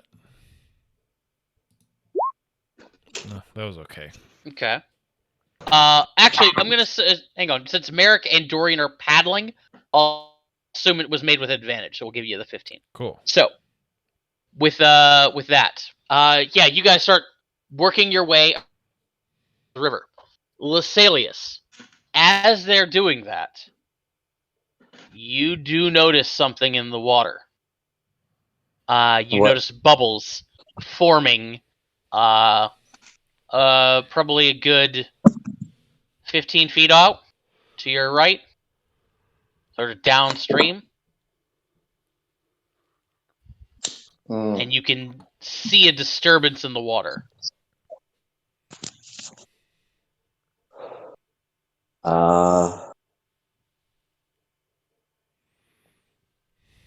I guess Lucky I could actually try notices to, it too. He's just like, oh, oh, oh, like patting can you I on the try to side. roll something Oh, to see if I have oh. any idea what this would be in all of my awesome trackerness? You could roll me a nature check.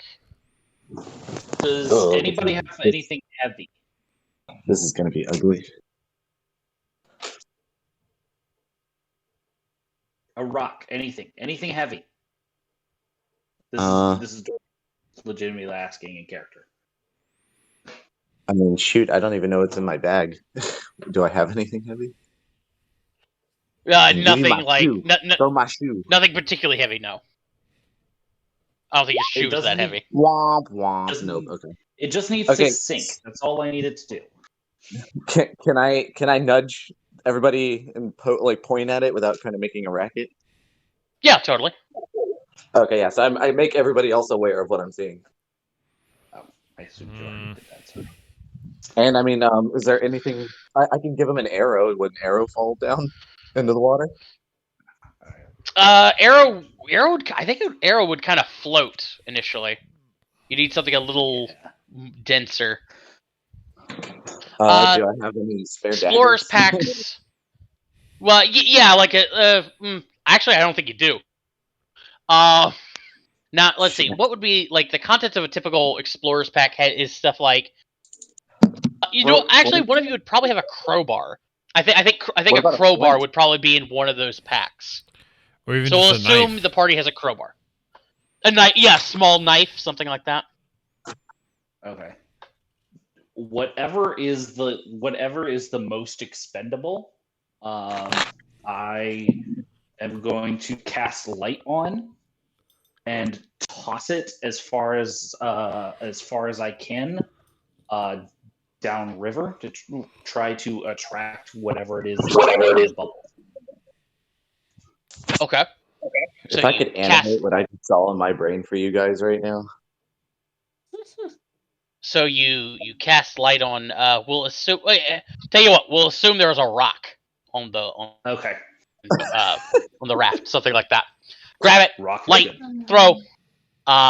It's like the first like foot or so of water, but the whole thing is like the sediment and stuff like that is quasi opaque. So even illumination in the water isn't going to be that super useful. That being said, Dorian, in the quick You might glimpse that piss you off what do, was down there. in the quick glimpse that you get, you see a head, a reptilian head, about the size of a dinner table. Maybe not a dinner table, but like more like a small table. Under the water. You guys are about halfway across the river when that head breaks out of the surface. Like slowly and menacingly, or like it slams out. Like slowly and not menacingly, because it is it's a big head compared to you, but it is incongruous with the long neck to which it is attached. It has a mouthful of underwater foliage that it is chewing like a cow as it lifts its titanic neck high above you, and like barely even noticing you, just starts chomping on this underbrush or on this underwater Least vegetation. menacing thing I've ever heard, and I love it. Dorian just breathes a sigh of relief and slumps for a second before realizing that he's supposed to be rowing. Mhm. Vesalia's nervous giggles were. We're going I round in wasn't- circles, I boy. wasn't Whack. scared. I wasn't scared at all. What are you talking about? You were scared. I wasn't scared. It could still crush us, guys. Thanks for that, Cal. Thanks. Uh, I was to feeling He's a your veggie. He's a veggie sore, Lex. He likes veggies. to your left, upstream, suddenly another head bursts out of the water, Oh shit! or I should say, rises out of the water. It's shorter than the one that you just saw, but it is also like happily munching on vegetation. This one does notice you and sort of like cocks its head a little bit, but doesn't like engage with you in any way. I'm gonna have so much fun drawing this part. Mhm. And as you guys go across this river, a few more of those heads break the surface. Some of them larger, like one of them is actually quite small. Probably like you can imagine this creature if it were on land would be about 12 feet tall, so not that much taller than Dorian and Caliban. And it actually looks at all of you and gets a little close before its parent actually reaches down with its nose and gently sort of pulls it back. One thing you do notice is that with all this disturbance of the water, the fish in the river are moving, are like leaping out of the water, and like they're coming to the surface and scattering and whatnot. Like they're very active. Each of you can roll me a nature check. Oh Oh, boy. bum. Oh, bum. 14, 9, Let's see here. Nature. 15. Okay. So, Merrick and Glenn, you two have spent like Caliban, you've probably we'll assume both of you have spent some time in fish markets, particularly you Caliban, and like your ever since you've been touring around, looking at like local fish and food and stuff like that. And Merrick, you're all kicking around a fish market trading for things like that. And in your experience, you have encountered you've encountered numerous types of exotic fish. The fish that you're seeing here are these small little guys with circular eyes, a noticeable underbite, and a bright red belly. And as you guys are going along, the two of you recall that you've seen these fish in markets before. And the thing you also remember noticing about them is that when you were sort of looking them over, that they always had very pronounced, very sharp-looking little teeth. And as you guys are going across the river, a few more of those sauropods break the surface, And at one point, they start to move around a little bit, and as they do, they cause a bit of wake and disturbance in the water. I need you all to give me strength saves. Oh, okay. Or I'm Would sorry, my- not strength saves. Strength saves. Dexterity saves. Would Oh my nature roll no. tell me anything about their behavior that I would know? Would your nature what was that? Would it tell me anything about their like? Would I know anything about their behavior? The fish or the dinosaurs? The fish, whatever the The nature fish. roll is for. Your what did you? You got a 19. I didn't even see that. Yeah. Lasalius, you'd recognize piranhas when you see them. Okay, that's my dexterity. Yeah. Oh fuck. Okay. So yeah, as the brontosaurs, like without any sort of malice or aggression, just sort of move about in the water, they cause a bit of a commotion. The rocking of the waves causes your little raft to rock, and as it does, Merrick and Caliban and Lasalius all go tumbling into the water. Uh, Oh boy. DC 10 boys can't help you when you roll like that.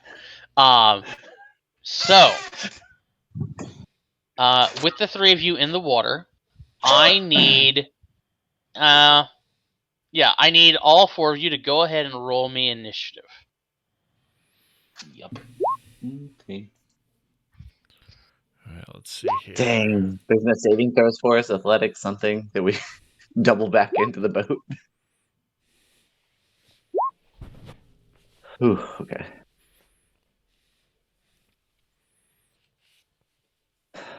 You want to fight piranha? You got it. Merrick and Lasalius, make sure you're clicking. So Jay, when you're rolling initiative, be sure to click on your token first, and that way, when you roll initiative, it will add you to the initiative tracker. But I'll go ahead and do that for you right now. So you got Who do a. what? Hold on. So like when I asked for an initiative roll, make sure you click on your token on the map before you press the initiative button. And what that will Okay. do is it will add your initiative automatically to this turn order over here. Gotcha. But I got you now. So there we go. So let's sail. Oh, hang on. I got a roll for this little guy. One little guy, please. Yeah, yeah. What little guy?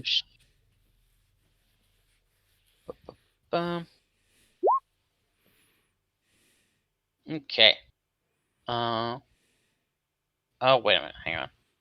There's a few. 2 and 3. Okay. So there's one derpy one that doesn't know where he is.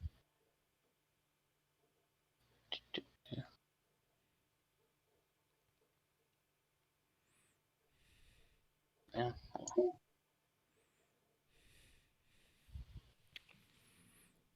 Boop. Boop.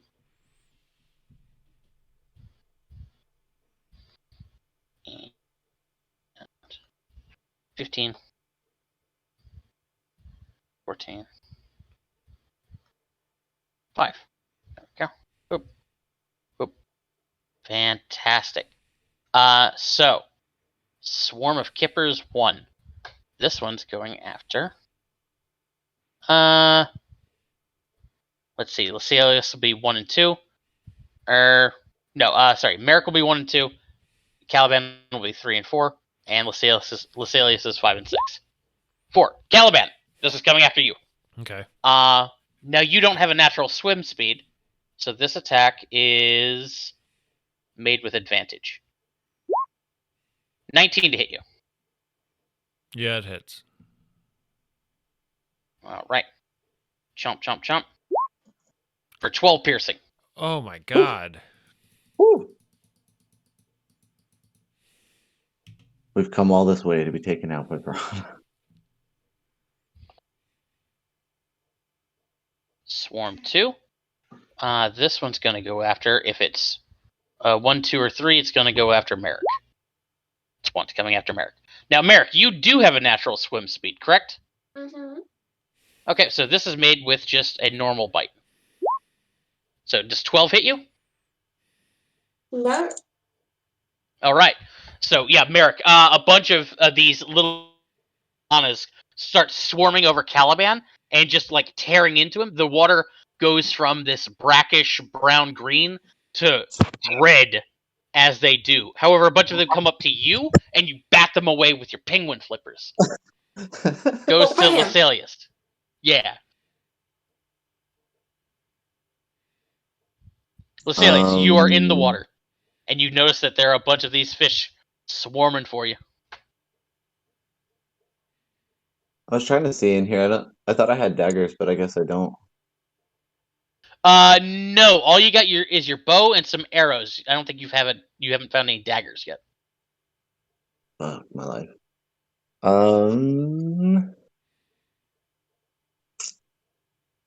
And I'm right next to the boat, yeah? Yeah. So would I just roll to see if I get back in would be in athletics? You may athletics to climb back in. 13 is good enough. You clamber back in. Do I still have an action or is that it? That's your movement. So yeah, you do have an action. Okay, then can I reach out for the gentleman getting chewed up? Okay, you want to try and help Caliban out? Yeah. Okay, so I'm you not could quite give sure I'd be able to pull him up considering how huge he is and Mhm. how not huge I am. Right. What you can do is take what's called the help action. So now Caliban has advantage on his next roll. Okay. Then yeah, Okay. I'll do that. And what we'll say is like you like get up onto the raft and you like reach out and like take my hand and all that stuff. Exactly like that. Take my hand. Caliban goes to you. All right, yeah. Take my hand, boy. Let's see if I can get up. So it's strength or athletics? Athletics, yeah. You have advantage. 16. Well, good for it too. Yeah. Yeah. So with Lasalius grabs you by the hand and pulls you up onto the raft as a bunch more of those fish fill the water right below your feet. Now we just gotta Dorian. get Merrick up. Dorian goes to you. All right, so it's just Merrick in the water. Yes. Yeah. Okay. Having no problem. Apparently he's just swimming Dorian. around, beating them up and stuff. Okay.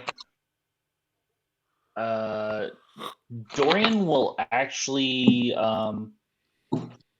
pick up the rope and try to like start moving us down across the river since Merrick seems to be doing okay. Okay, give me a strength check. It's gonna go well. It goes surprisingly Okay. well. Adrenaline- So pulling along the rope, you are able to move the raft a good distance, probably about 15 feet or so. As we go to Merrick. So Merrick, you watch as your Adrenaline for the win. compadres start pulling away from you. That's fine. I'm gonna swim towards them and try and use my expert getting back in the boat skills. Okay. Get Now in doing in the boat.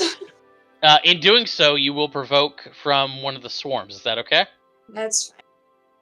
Chomp. Bite my tail feathers. For 11. Yeah, that hits. Thanks. And now you can give me a strength check to climb back into, or athletics check to climb back into the boat, Hoo-ha. back onto the raft. Oh no. Oh no! Oh no! So Merrick swims after you guys, reaches out to climb on, but unfortunately he's got penguin flippers. No! No Unfortunate. flippers. And now that Merrick's blood is in the water, the piranhas go into fucking fit. They have advantage. Chomp. Chomp. 17, Merrick. That's an unconscious bird in the water. Shit. Double around, guys. And I hate to tell you this, but the situation gets worse because the second swarm attacks. Chomp. Oh no! Okay. Probably fine. Oh boy. Okay, so Merrick, Are you that's gonna 20 kill me damage. with fucking piranhas? It looks, well, you know, it goes all your allies to get you out of this fucking situation. But if they don't get you out of the water before the end of Dorian's turn, you're gonna be killed by fucking piranhas, I'm not gonna lie. Is that a death save? Those are 2 death fails you have right now. Okay.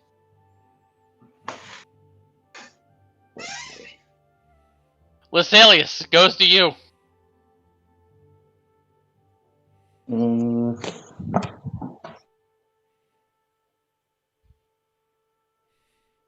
Okay, so first of all, I'm going to tell him to stop pulling the rope so we don't get further away from the Oh, unconscious bird. Dorian is immediately dropping the rope. You said she was. You said Merrick was okay. All right, let's see. I just said that based off the last time she was smacking, or he was smacking around, eating them, all kinds of stuff. No. What would I do? Like a strength to try to pull the unconscious bird in? Yeah. If you're just gonna grab him and try and pull him in, that would be raw strength.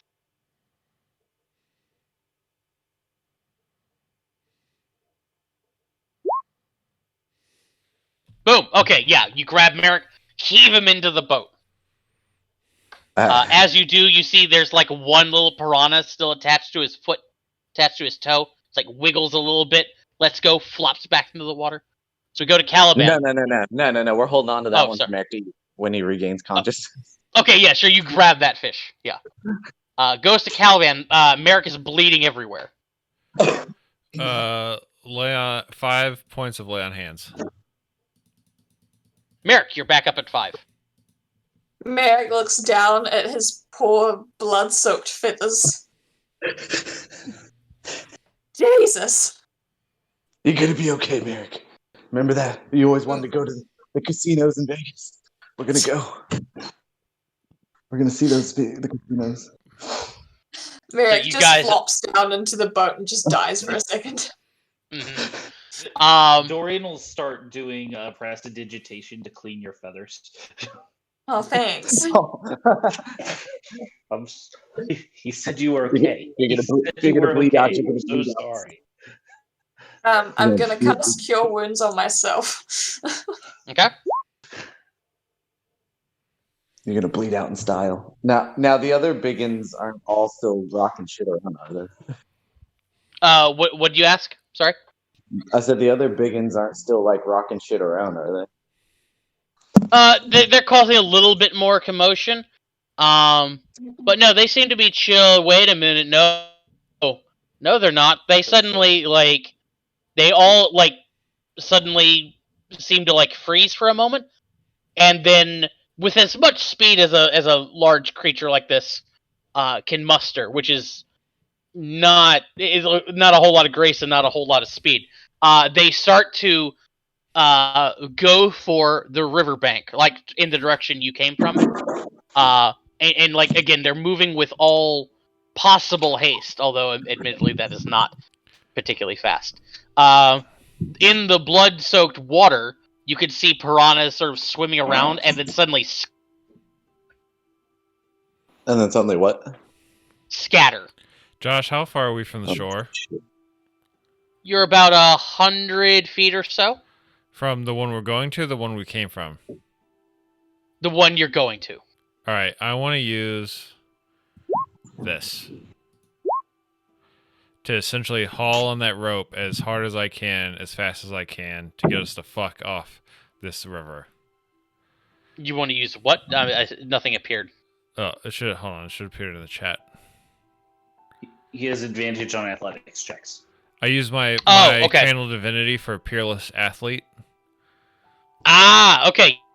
Yeah. Okay, then give me a athletics check with advantage. Okay. 16. It's okay. 16. Why is the chat not updating for me?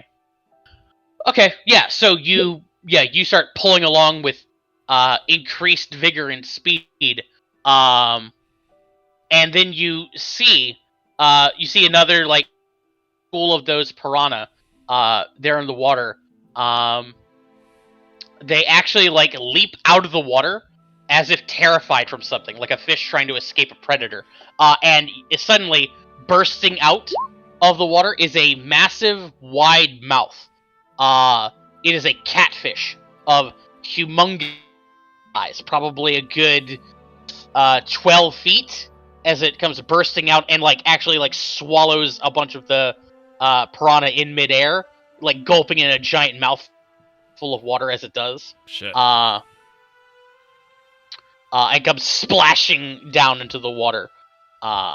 You can see the blood foams as the catfish slinks into the depths. Can I knock an arrow in anticipation? Sure. You knock an arrow. Wait. Things seem to be quiet. And then the water is disturbed again.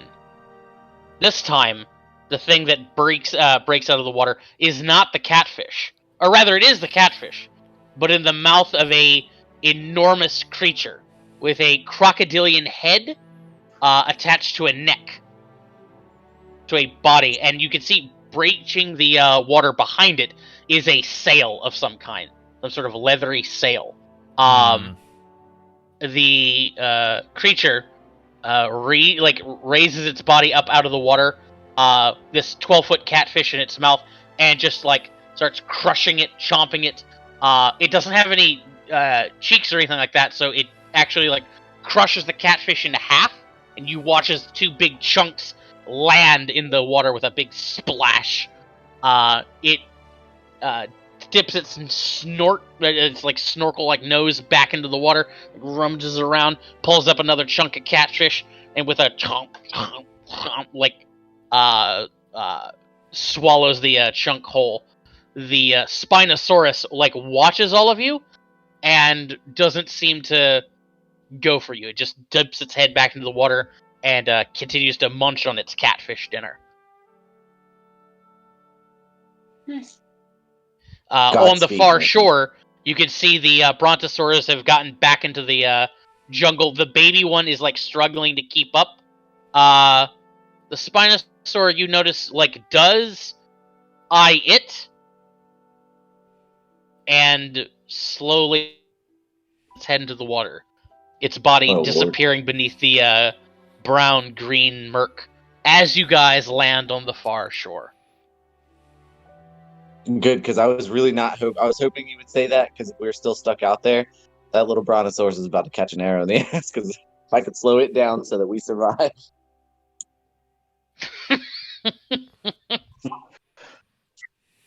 Dorian would not have appreciated that.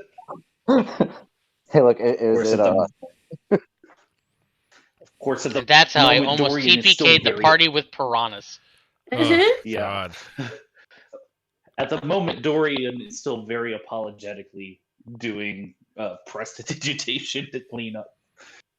Because that's the best that he can do. After how many times, like, we didn't die in Curse of Strahd, I would have pissed myself laughing if, like, 3 sessions into this campaign, that my character died from fucking piranhas. That would have been hilarious. Piranhas that existed Multiple purely because the party whiffed on like a strength save during was supposed to be like a relaxing sort of like exploration sort of social encounter with brontosaurs. It was supposed to be fun, and I almost TPK'd you with piranhas on accident. I take partial responsibility, because as he looked back at Merrick in the water, I'm like, hey, he's fine. We're all right. Come on, let's go. Oh no. So you guys land on the far shore. There is a bit of a stone wharf here, and a dock that is crumpled and is half submerged into the river, and a thatch hut. It is in terrible disrepair, although Wait, still standing. did I miss something? Didn't we have the cabin boy with us? Yeah, Lucky's still with you. Oh, okay. Is there any sign? Does the blood trail continue on the side? Caliban, roll me a perception check. All right.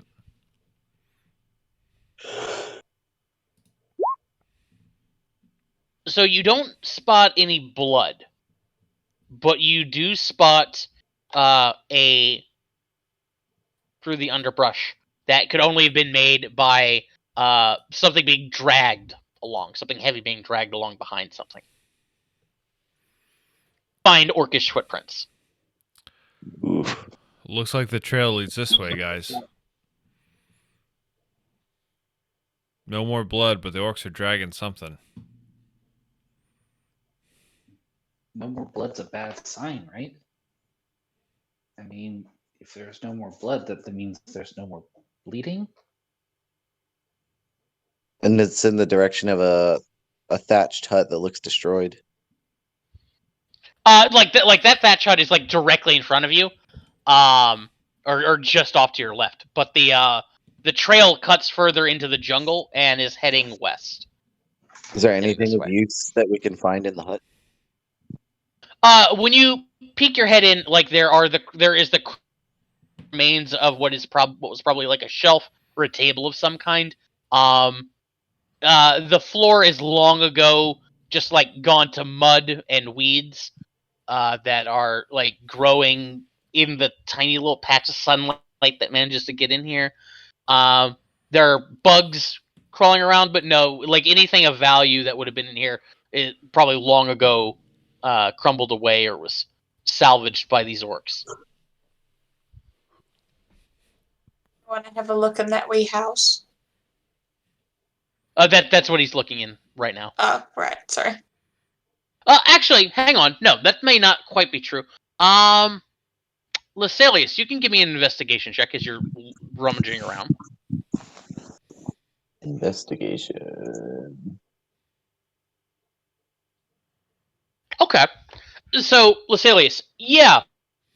As you're rooting around, you do find in the muck a few stone discs about the size, about maybe an inch in diameter. As you reach down and pick them up and look them over, you could see that there's engravings on them. They look to be like very weathered stone coins. What languages do you speak, Lasalius? Let me check your character sheet. Okay. Yeah. As you over, you can see like there's the etchings in the coins is super fucking worn.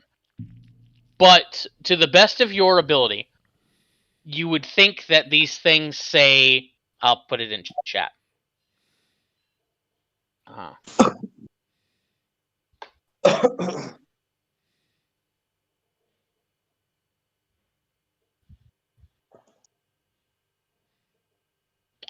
Let's see.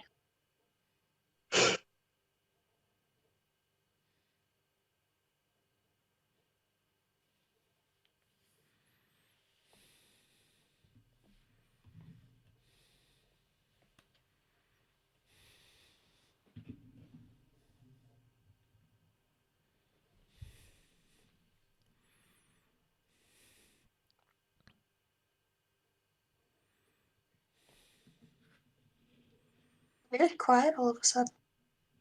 Yeah, sorry, I'm typing. There we go. So in giant,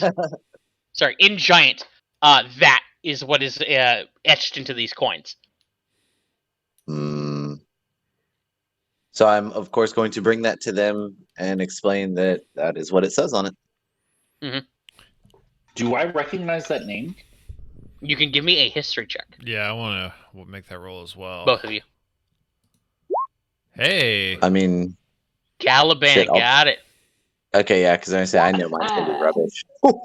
That's the worst Yeah. roll ever. I apparently So just started picking my nose and waiting for someone else to talk. this is actually very appropriate because I don't think Lascelius probably would have heard of this person. Or rather, this god. Hirkul was a mighty giant that was said to have inhabited the Moon Jelly Isles probably several millennia ago. He was said to have been the god of the entire Moon Jelly Isles, like all the little islands here were his domain. He was said to have built a seat of power on one of them, and Hirkul was known for his love of hunts. It was said that he made for himself a tiny garden and stocked it with from all over the world, which could provide him with sport. No one knows what became of that seat of power or exactly which island was supposed to have been ruled by Hercule.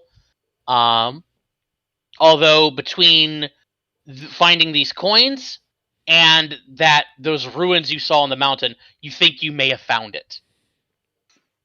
Good, then we got to look out because apparently he has an entire garden of crazy stuff for him to hunt. And Caliban and Dorian, you would know that, quote, a tiny garden for Hirkul would have been the size of an island.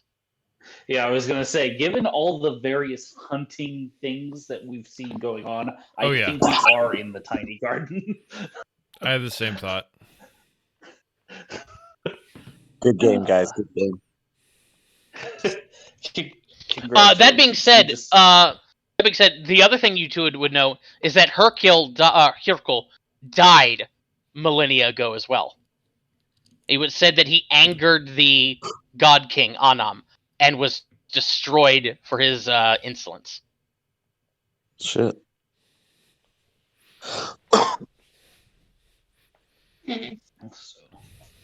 So we're So I guess these alone things on have been the- left here to proliferate, really, because there's nothing killing them. So these things must be everywhere. Yep. Yeah, without the hunt whole master, island.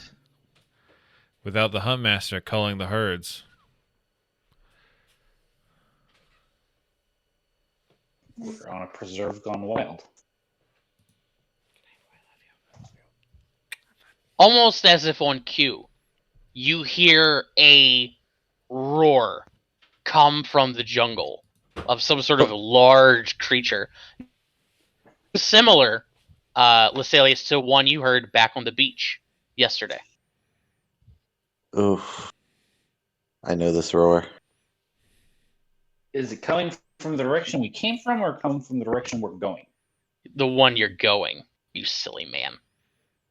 Of course it is. And that sounds like something more on the scale that a god, especially one with the moniker the Hunt Master, would hunt. So, Yes, so when it I first does. showed up and I asked if anybody heard that roar, that was the roar I was talking about. Great.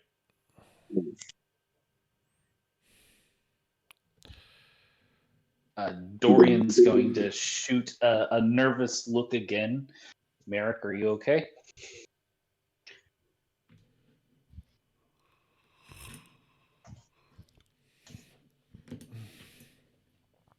If you're talking, you're muted.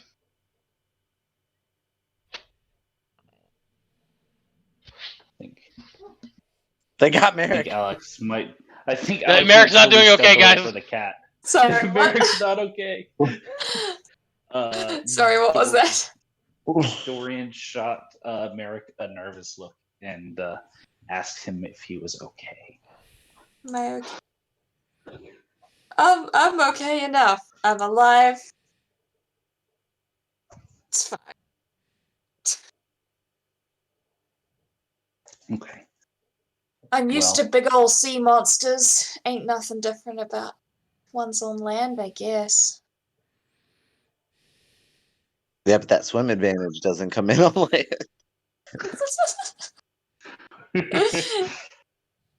Uh, Typically Okay. when fighting leviathans, they have a whole crew at our back and harpoons and the right equipment. Well, whatever it is, it's got to be huge. Another so as long as roar we keep cuts through the ourselves jungle. Small, Is it closer? Does it sound like it's closer? No. Okay. Oh, thank God. No, it does. No, it does not. Actually,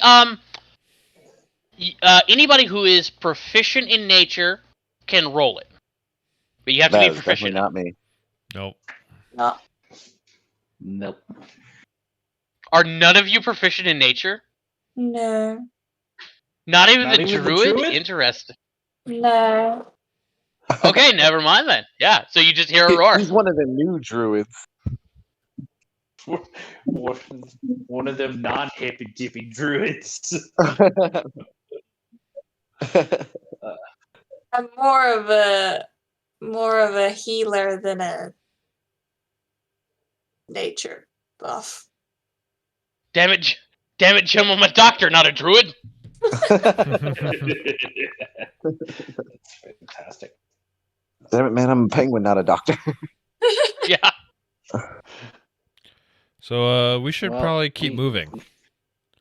We should go get the crew. They won't last I long by agree. themselves. As I said, though, it sounds like it's something really big. So if we keep ourselves small, maybe it'll be less enticing. Its vision is based on movement. It'll be fine. Factually Just untrue. freeze. Actually, they have better sight than most hunting birds. Anyway, I know it's just funny to me. let that sink in. That's horrifying. And a better sense of smell than a vulture. Oh shit, that's not good. One day and That's another. very not good. So as you guys head into the jungle, I have a feeling this is. I'm going to ask for stealth checks. I feel like that is something you're all interested in making. Yep. Yeah. I want to see how badly we whiff this. Yeah, Josh, I need to 10? do better than the 2 I did on history. Oh my god, get out of here. Josh, I Yeah. have chainmail on, so I think I get disadvantage, right?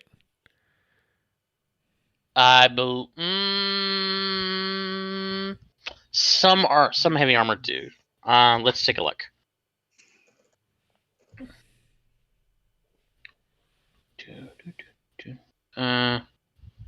Chainmail. Let's take a look here. Yes, disadvantage Man. on stealth. Thank you, Lee. It was being slow for me. Yes, so you have disadvantage. Okay. Oh my god. God Oh damn my it. god. Okay. Oh god, you do have your Iniri ability saving face. On a nat 1 though. It's anytime you fail on a saving throw, skill check, or attack roll. Yeah. What's it say?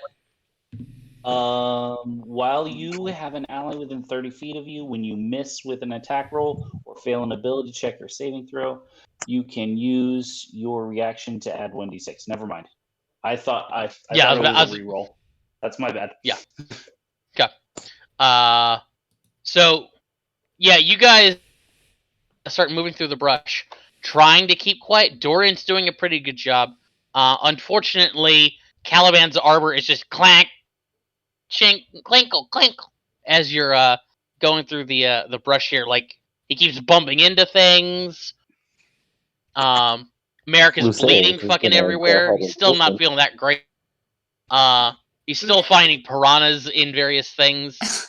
Merrick looks at Caliban and says, "Do you ever think about taking that thing off?"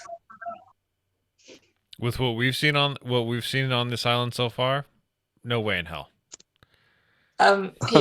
Merrick pulls off like a piranha that was like stuck to the edge of his cloak, and then kind of like pretends to chomp through his armor. The little teeth make a little noise. Lascilius is actually like doing a decent job of stealthing. He's down low, creeping through the underbrush. Unfortunately, his ghost is just not having it. She's just walking along beside him, standing completely upright, you know, completely oblivious to me. any sort of danger, just sort of watching him. So what's up with Um, this ghost lady?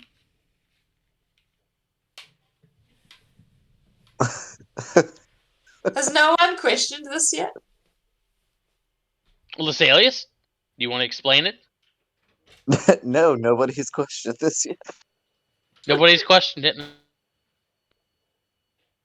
Do you wish to explain the ghost? I lost a Merrick, bet. and Merrick now is asking. I lost a bet and now I'm stuck with this thing for a while. Sorry. Is it friendly? It is incredibly friendly. You notice, like, when he refers to his thing and it, she puts her hands on her hips and like makes a like an angry face.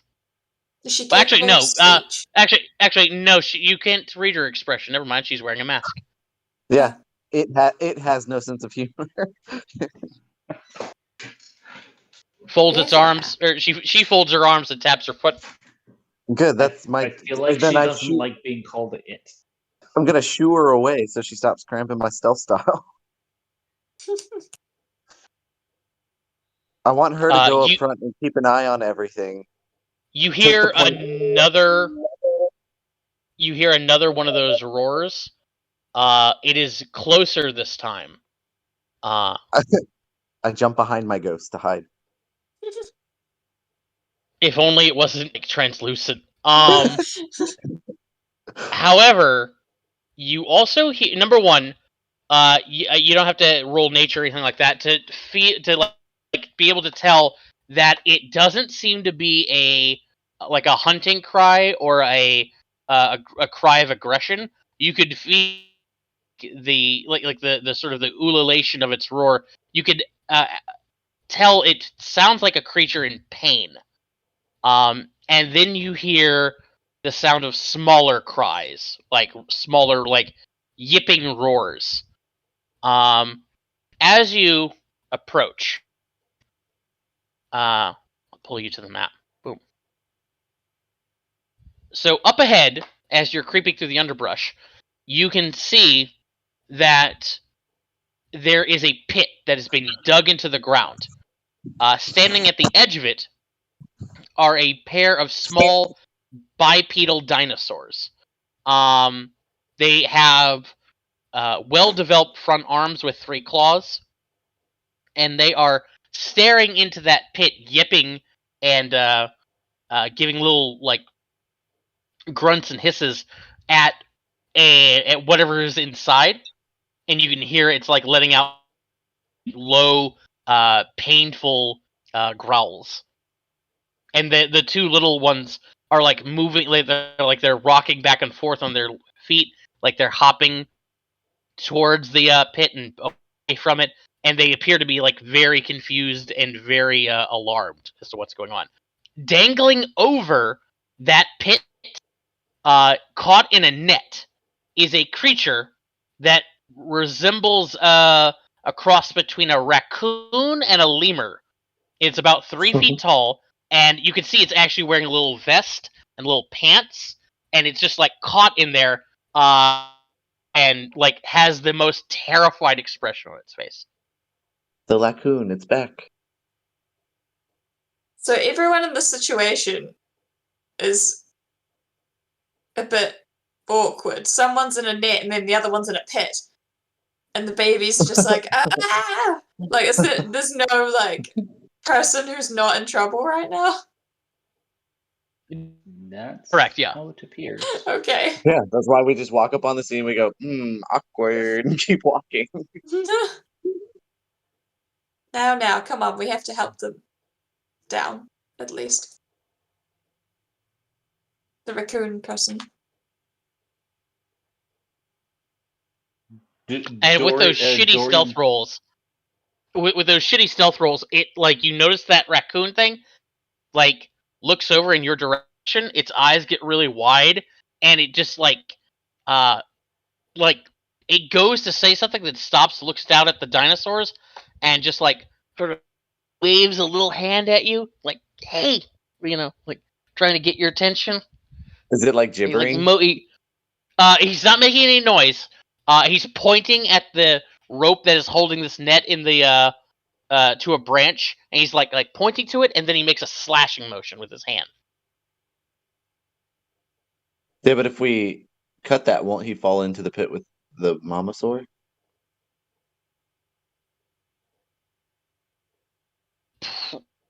Probably yes. Okay. I think I'm not gonna make you roll insight. Get me down from here, preferably not fall into pit with dinosaur. Okay. Dorian is But going I to. don't want to be in a net above a fucking dinosaur. Wait, hold on though. Before Dorian anybody is gonna moves, look someone very obviously set this sadly up as down a the trap. Yeah. Should we not be looking out to see who set this trap and if they're anywhere close? And if there's any more traps? Yeah. This could be how the orcs get their food, and we're just walking up like, yeah, that's cool. I feel like checking for more traps is a good idea.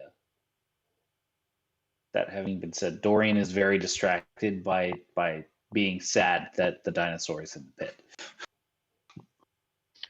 So let's start with Dorian. Dorian, what are you doing? So which side are we coming from? Right hand side, can bottom you- corner. Yeah, can you see your token? There we are. Yep, I can now. All right. So Dorian will.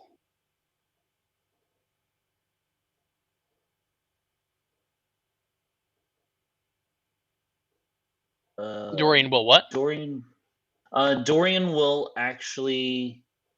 He'll start to approach slowly. He's gonna try to keep a lookout to make sure that he doesn't get swept into a tree or fall into a pit himself. Okay, so So give me a he's- perception check. Alrighty.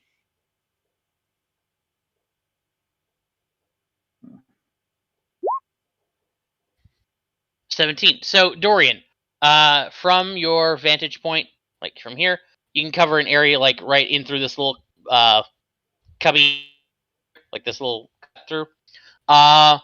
Ascertain that in this area right here, no traps. Okay. He'll wave the others forward, and give kind of like an all clear signal.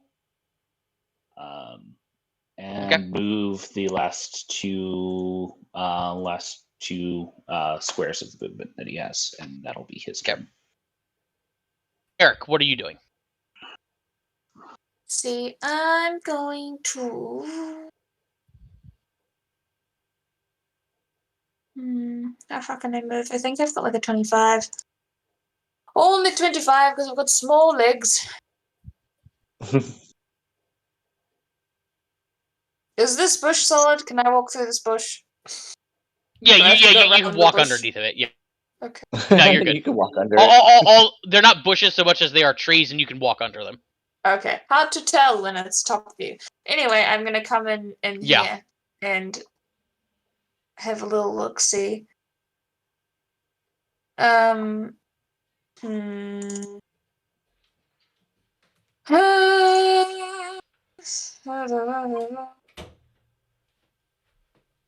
That'll do me for now. Okay. Caliban, to what are you up approach. to?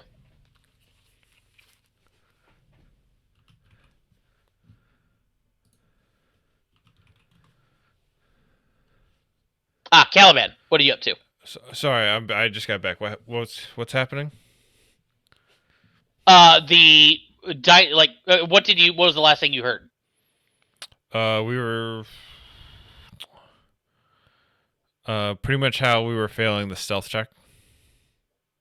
Oh, okay. So you guys have come to a clearing where there is a pit in the ground that's been dug.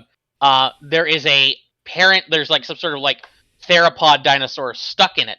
Its babies are around the edge, like concerningly like yipping into the pit, like communicating with its mother, who's like giving low growls of pain. And hanging above it on a branch, caught in a net, is a creature that combines the features of a raccoon and a lemur. It's wearing a little vest, pants, and it's like motioning towards all of you to like come like over here, cut it free, like get me down from here. It's not saying anything. It doesn't want to alert the dinosaurs. But it has noticed you and it's like trying to get your help. Dorian has checked out the area like through here, like this little clearing through here, Mm-hmm. and has confirmed that there are no traps through this little section. Okay. I guess I'm gonna move forward, and let's see. All right. I'm gonna move to here.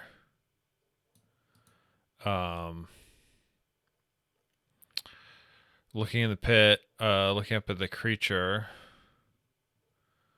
and the thing.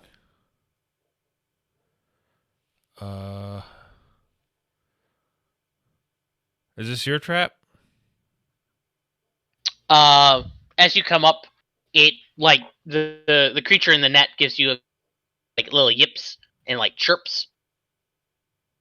Waits for a second, and then goes, "No, not my trap. Me trapped. Help!"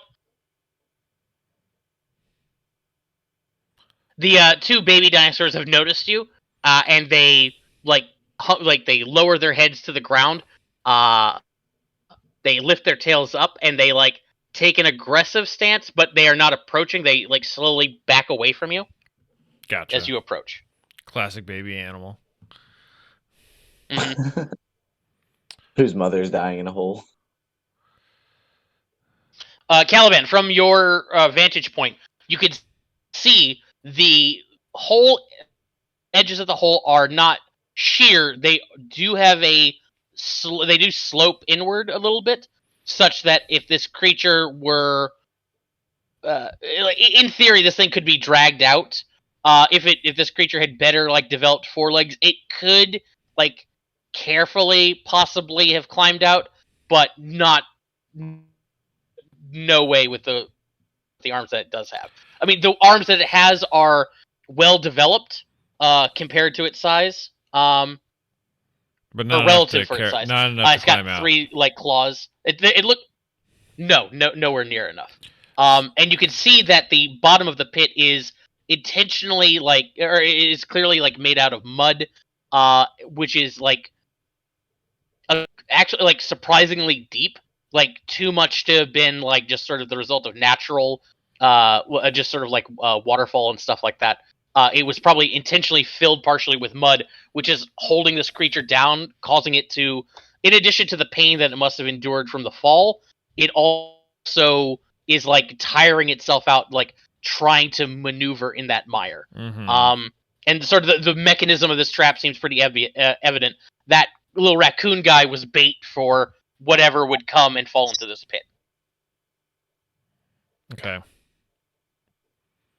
I want to ask the raccoon. Who set the trap?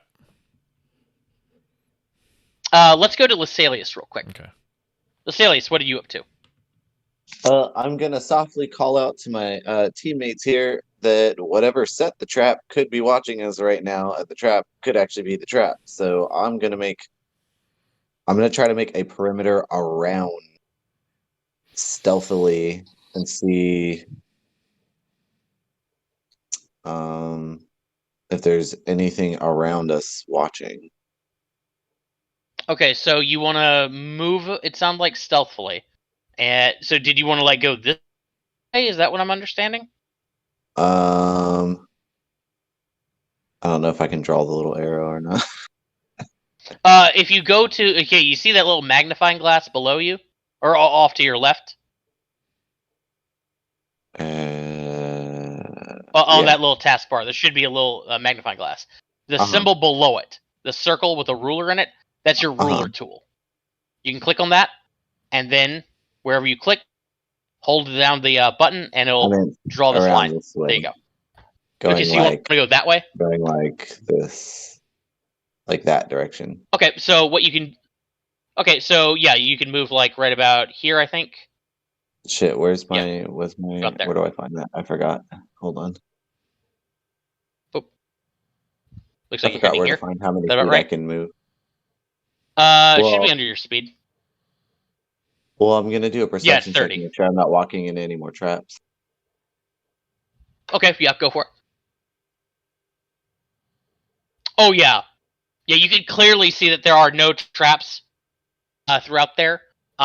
Give me a stealth check as you're creeping along. My ghost gets its own movement, right? Yeah. You use your bonus action to command. It's Yeah, 'cause sticking behind you, I guess. the ghosty. Well, because I was gonna have her go this way, and she can't really fucking get stuck in traps, can she? So I don't remember how far she can move though.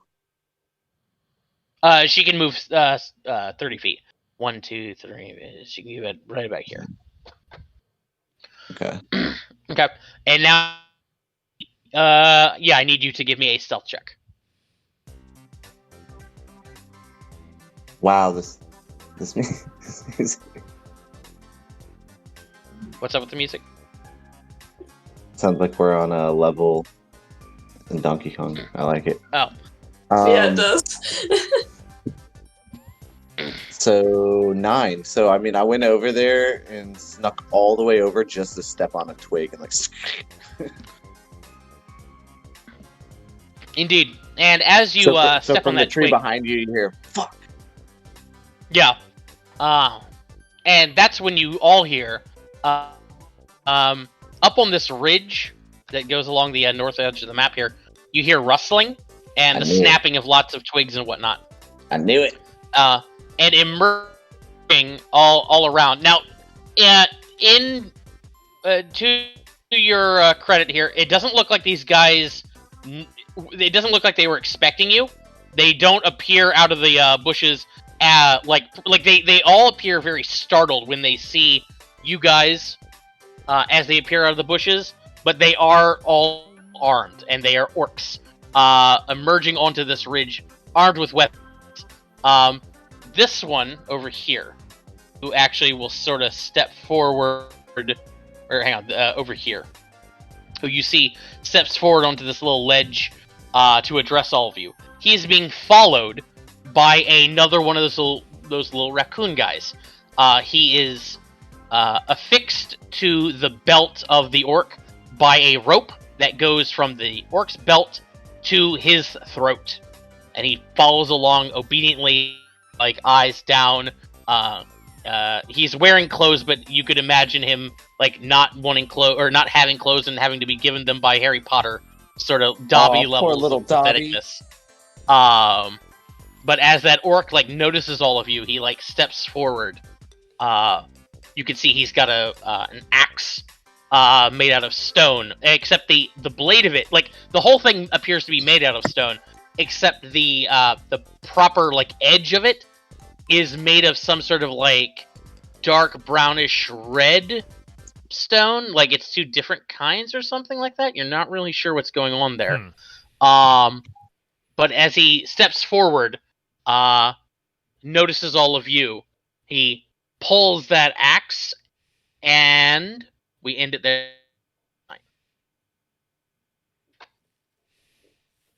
Wait, Seems what? like a good place to end. And we're going to end it there for tonight. Oh, you tease. I know. I told you guys. I told you. Okay, so we're reporting him to you.